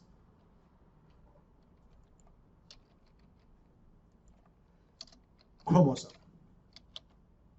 Okay, so you need to instantiate label by label, new, because it's a jagged array. So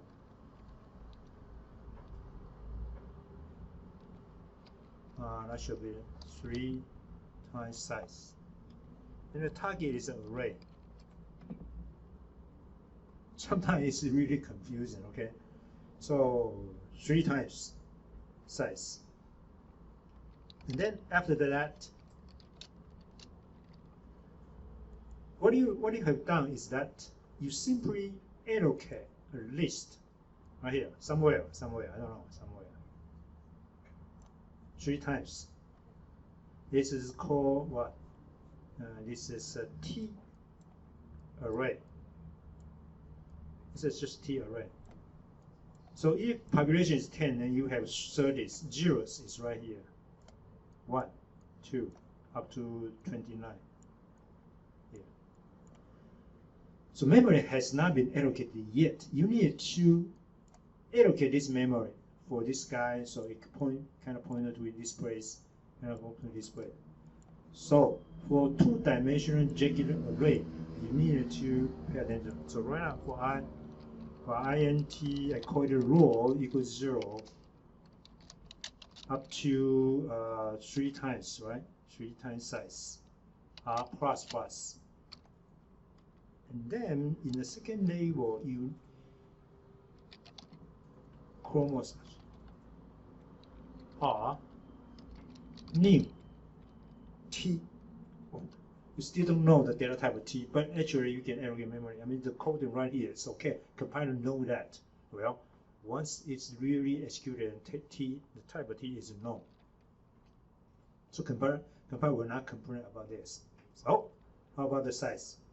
Number of genes, right? So each one, you allocate memory for this one, for the 0th one, second one, third one, like that.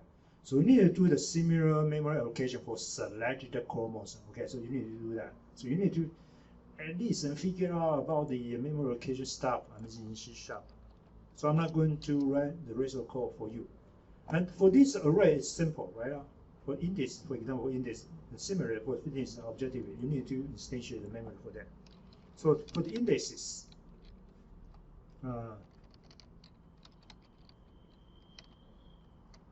for DICS, right?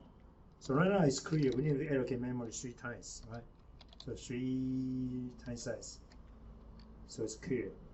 So you need to do the rest of them. So you initialize everything, right? So memory will be allocated for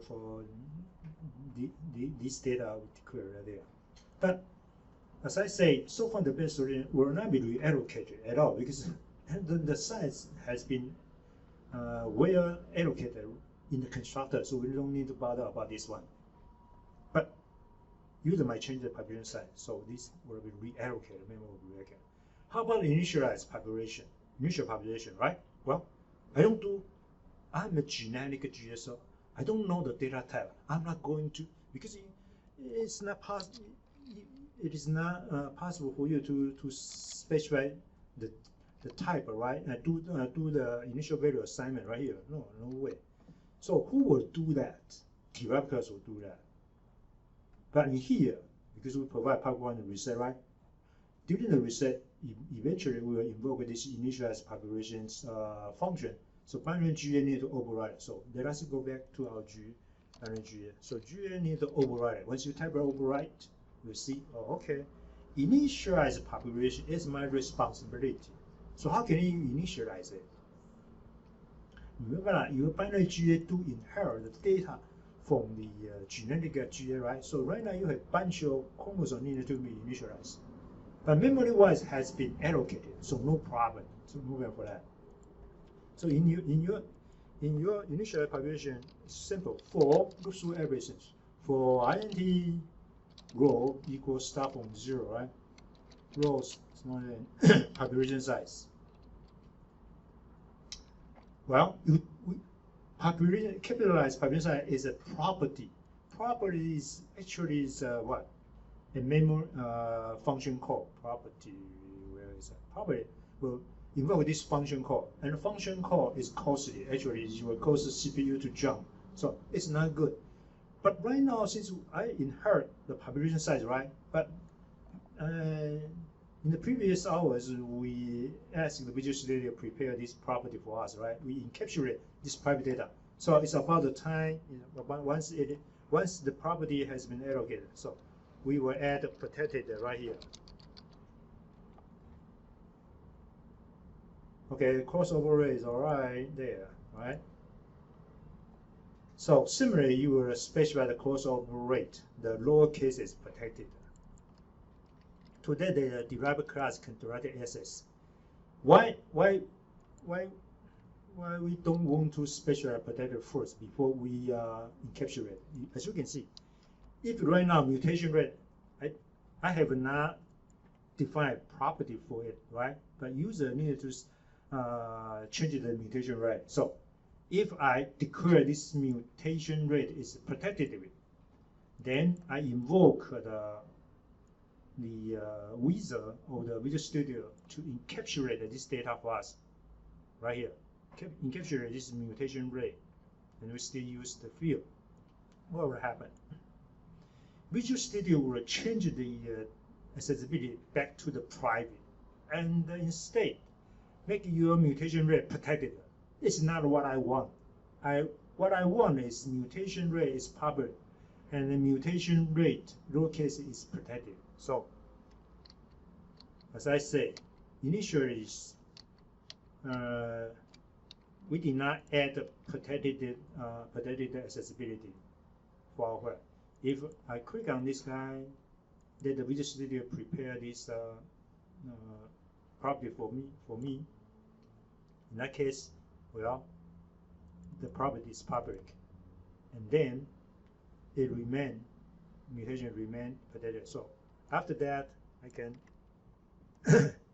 special accessibility to protect it. So it's up to you. Well, probably you can type then the property by yourself, you don't need to bother about this change it or before either protect it before do it or after do it, doesn't matter. But actually, because this data will be inherited by the permutation GA, binary GA, so later on we will declare all these data as protected. Today the derived class can directly access it.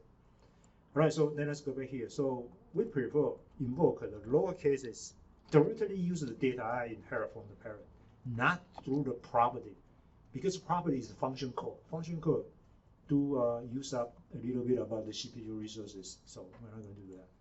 So in here, you need to do the initialization. Only you know, only the binary GA know what kind of initial value should be specified. All right, so right now it's a binary, right? So the value either way is 1 or 0. So for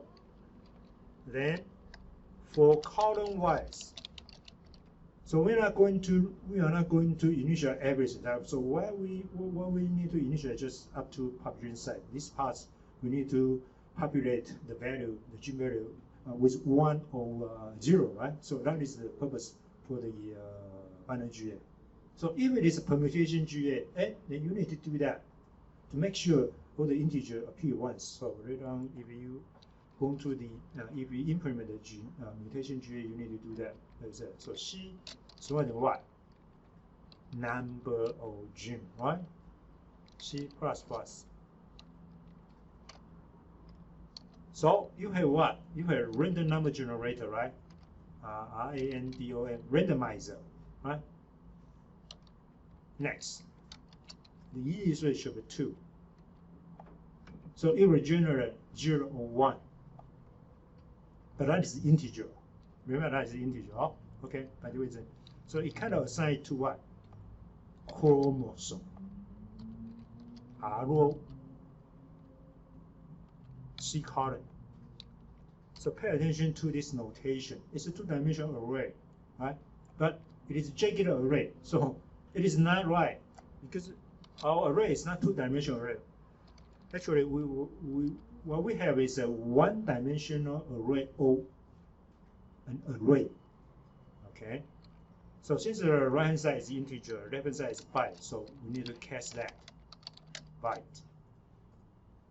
All right. So you finish this override function. So right now, no problem for your binary GA. Memory has been allocated. Once you use a click on the reset, okay, everything initial population has been set up there. And but right now we need to evaluate, right? Evaluate the objective value. Okay, so not just initial population. We will also invoke what? All right, it's about the time we invoke what? Invoke this inherit this so-called delegate OT my here objective function, right? Objective function here. So once I complete the initialization of a chromosome, right? So up to this point, chromosome R is ready for us to evaluate the objective value. So objective value, I simply call it objective is, right? Objective R can be evaluated from where? Well, user has specified the objective function right here. We name this variable name, delegate name, so objective function. So objective function is a variable, it's a delegate. OBJ is objective function. But actually, since it's a delegate, it represents a function anyway. So we can use that name to call a function. You see? So right now, then it's showing up, oh, okay, your objective function actually is a delegate, take the byte, right? So what you need to provide is just a byte array. Then you will get a double value back, objective value back. All right. So what kind of array you should put there? Chromosome. R. It's the R solution, right? That's it.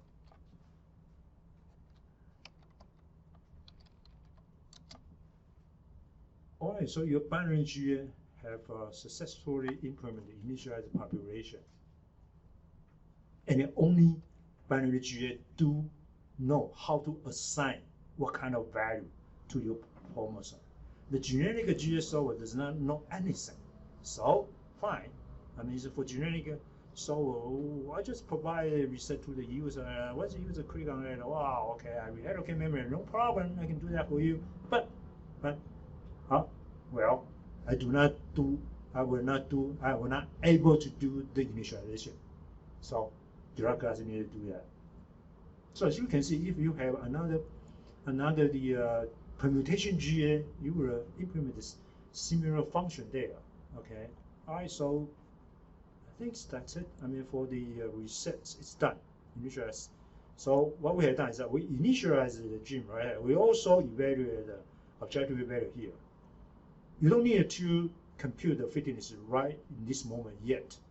We don't know because later on we will perform the crossover operation, mutation operation, right? So at this point is all right. So let's go back to the instruction. So we have initialize population. All right, in run, the most important function should be run one iteration, right? A lot of sequential or genetic operation will perform one by one within this function, right? Within run one iteration. Okay. All right, so we kind of print what things should be done in run one iteration. All right, so in one iteration, so at the end, we will forward the iteration ID, right? Plus. Fine. We kind of leave there. But before that, well, we suppose there should be what? A function perform crossover operation.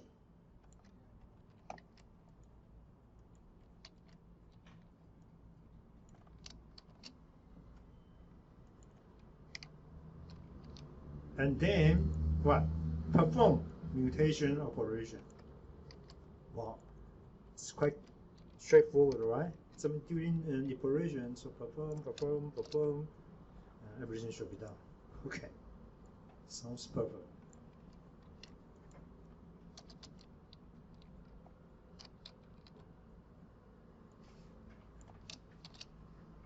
All right, so maybe the cheapest way is that, oh, okay, I declare all these functions as just like what I've done in initialization, right? So I would ask the derived class to do that by themselves, but it's not good at all. I mean, if you look into the genetic operation, similar operation will be performed for different kind of encoding, right? For example, we need to pick up a pair of children. One serves as the father, the other serves as the mother, and then generate a pair of children chromosome, right? So actually, you can, do that in much more detail, and then ask the derived class to just simply do a particular job for that. All right, so at this point, we have perform selection. Okay, lady there. So I kind of move this function to here.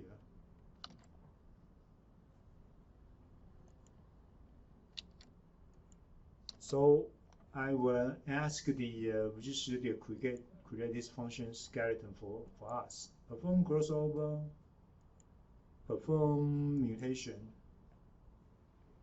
All right, so let us think about the perform crossover operation. We need to know the number of crossover operator number, right? So at first we will set not a local variable, number of crossover children. This time equal what? Population size time crossover rate. You know that, right? Crossover rate. It's a double. It's int. So we need to cast that. But right now, if the number is odd, not even, because later on we prefer that number of crossover children are even, right? Because we will select a pair of parent in order to generate a pair of children. So we prefer the number of crossover children is an even number. So just let us trim it if number of crossover children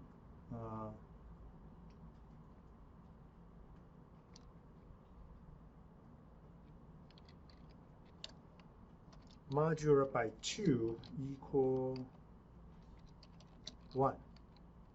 And then we simply subtract it. So right now, number of crossover children definitely should be an even number. Okay, so it's an even number. Right now, we need to set up the selection index. Okay, so how can we do the crossover operation? So what we have done, what we will need to done in the generic fuzzy side. Okay, let me finish this operation first. Okay, so as I say, we have an index array for us to use it. So the idea is that if I kind of randomly shuffle the index right here. So suppose right now, if I ask the computer to shuffle this index array for me, so probably shuffle, and that means now we'll change the order, right? So if I shuffle it into probably right now, if it is 4, 3, 1, 9, 8, 7, 5, for example, anyway. So I will ask the computer randomly shuffle this index array for us, and then later on I will use pair it. So the genus is 4, 3, right? So that means that number 4, 0, 1, 2, 3, 4. Number 4 and number 3, number 4 and number 3 serve as the parent. So I kind of use index 4 and 3 will be paired together to generate a pair of new children, and then put in here, right? And after that, 1 and the 9, 1 and the 9, right? 9 should be here. Serve as the new pair of parent to do the crossover. So I want to take advantage of this array, index array, to help us randomly select a pair, number of pair parent, and also assign the index for their crossover children put in there. So that is the idea. And then how can we do that? All right, so you need to know at first, within our function, we should provide a utility function. I call it helping function right here. So I will say that that should be a void. I'm gonna call it shuffle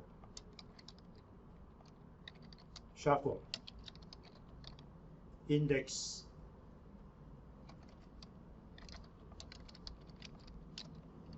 and then you need to let me know the limit.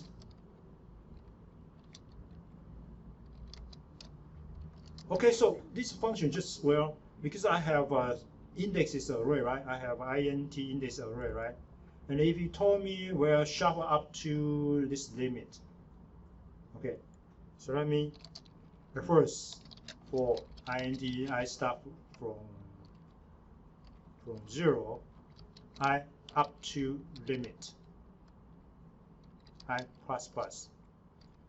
Indices,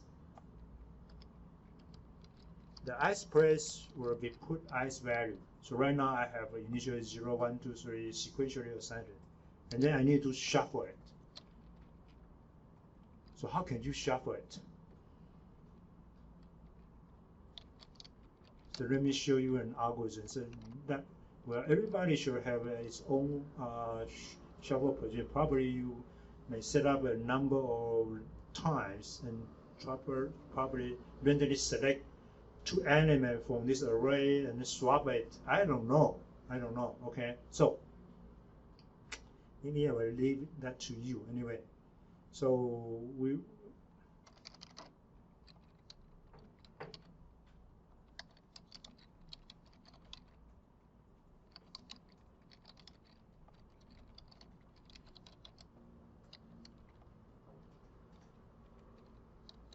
Okay, I will leave it to you. A way I kind of explain a little bit to you. I may try it. So one. I have this guy. So right now we know current is 0, 1, 2, 3, 4, 5, 6, right? So my algorithm is like start from this guy.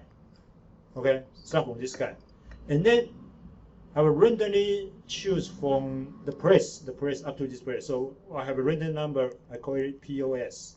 Randomly start from 0 up to the place. So I will set it randomizer. Next. Suppose right now it's N, right? So if a user saying that position is this guy, I will swap the data of current one with this one. So swap into this one. So it's done. And then I move to the last two. So the target is right way. So similarly, ask a random number, choose a place for me from 0 up to this point. So suppose computer generate this guy for you. So and then I'll swap 6 and 5 with it. So this kind of shuffling, well, it's a one way to do the shuffling, but you still can have your own. And then move to this place, choose one, and probably choose the same cell, the same place. So okay, so remain fixed. Then move to this place, choose any one of it. So suppose 1, the position is 1, so I swap it, 5, 1, and then next to this one, the other 2, so probably choose 1, so 0, 2. Up to this guy, should I choose it? No, remain sorry. So actually you will have a shuffled array. So I will ask you to do that by yourself, and probably you can refer Google something to do the shuffling. So right now I will execute the shuffle index array. So during your cross operation, right? Perform cross operation. So I have number of cross operation, and then I will shuffle.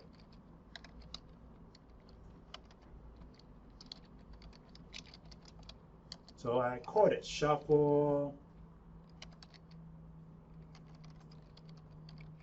array, and then limit is what? Limit up to number of crossover children. So suppose your population is 10, but right now number of crossover after multiplication is 8. So that means 0 up to 7. This parent this number will be, wait a minute. No, now number of crossover, sorry about that. Population size, so, sorry about population size. So once it's shuffled, then what should I do? So for start from I from 0, well,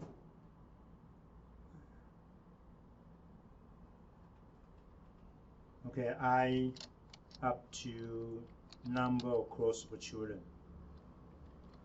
I plus. I might call it int father, mother, child 1, child 2. Okay, let me show you the idea. Okay, so and then father is what?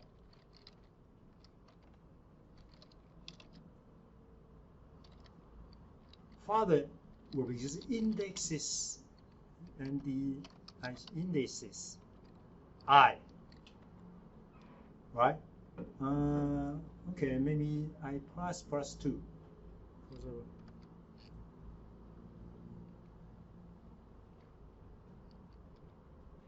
Because right now I kind of pair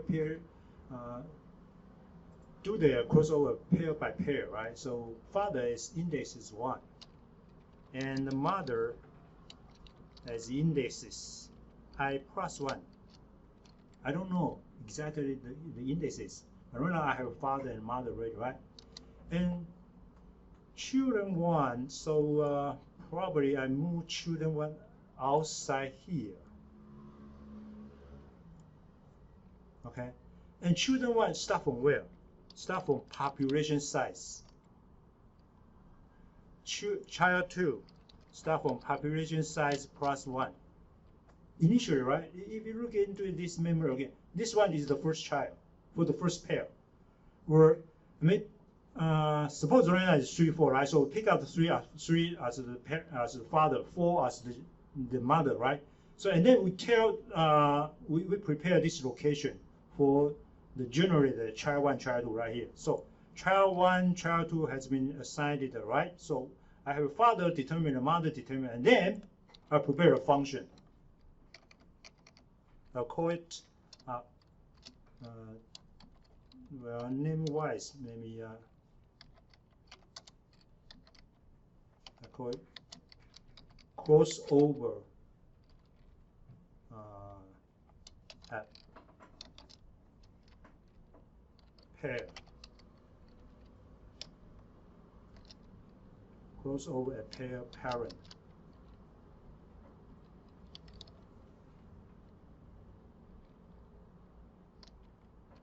Okay, never mind, just put it there. So what you need to pass that, just a father index, mother index, and child 1 index, child 2 index. That's it. And then after that, child 1, makes sense, right? Plus equal to child 2 plus equal to. Right? So cross a pair parents. Anyway, the name-wise you can change that. So again, I do not have this function. Okay, right now I kind of let the Visual Studio prepare for me, and declare as public virtual. It's not my responsibility. In the parent in the generic GA, okay, I prepare this kind of mechanism, right? And right now I have choose one pair, a pair of parent. And then assign the location for you. You, child, the derived GS solver needed to do that to make it compare. So let us go back to our binary GS. So right now we kind of override that function only. Cross a pair. So right now you can pick up the gene from the father, right? So you know the father is what? The chromosome father. That is your parent 1.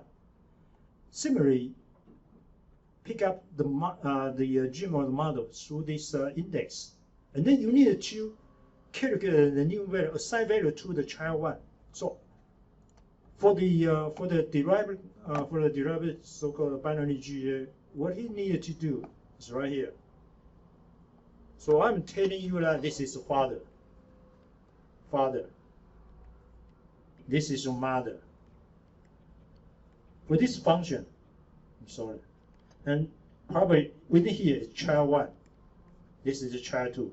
So your mission is that pick up the gene value from father, from mother, maybe set up a cut point, and then pick up a 0, 1, 0, 1 pattern and write to here 0, 1, 0, 1, 0, 1, and then this parent 2 0, 1. Okay, what you done is right here. So you can down this crossover operation right here within your direct class. You need to do that. So the whole idea is that we kind of let the genetic GS solver do the management task there. But for the detailed assignment, because only the derived GS solver can do that by themselves. So that is the responsibility to implement this override function. So later on, when user click on the button, they can do the crossover operation will be performed well. All right, so I think it's about the time we end up at this lab. So think about this kind of design mechanism. We have a genetic. So later on, you can see it will be very easy for you to create a permutation GA. What you need to do is that simply override this initialize function, and then that can be seamlessly integrated with this skeleton or the GA operation. All right. Okay. All right. So let's finish it right here in this point. So look through all the lab and short here. Part of all this implementation can be done right here up to this moment. But before we proceed, make sure you read through all this stuff, and then you might need to look into the file, the job assignment file.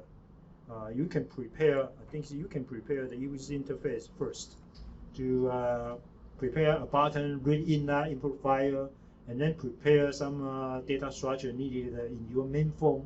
So, and also prepare a function that can return the objective value. You need to read through these parts carefully, because right now, since our automation model, we involve 0, 1 variable, not the, okay, this is file structure. It's simple. 7 means 7 job. Each job will have a setup time. So it is not difficult for you to catch up, but you need to read this part carefully, because right now we kind of use 0, 1 as our variable, right? So it will be little bit complicated, because our chromosome is just one dimensional. But theoretically, in 0, 1 modeling, that should be a rectangle, right? But here, I mean, it should be x1. But right now, we simply use one dimension, right? So make sure you read through all these parts in order to implement the binary GUI to solve your job assignment problem. Okay. All right. So we end up right here. All right. So if you have any difficulty or any problems, just let me know. Okay. That's it.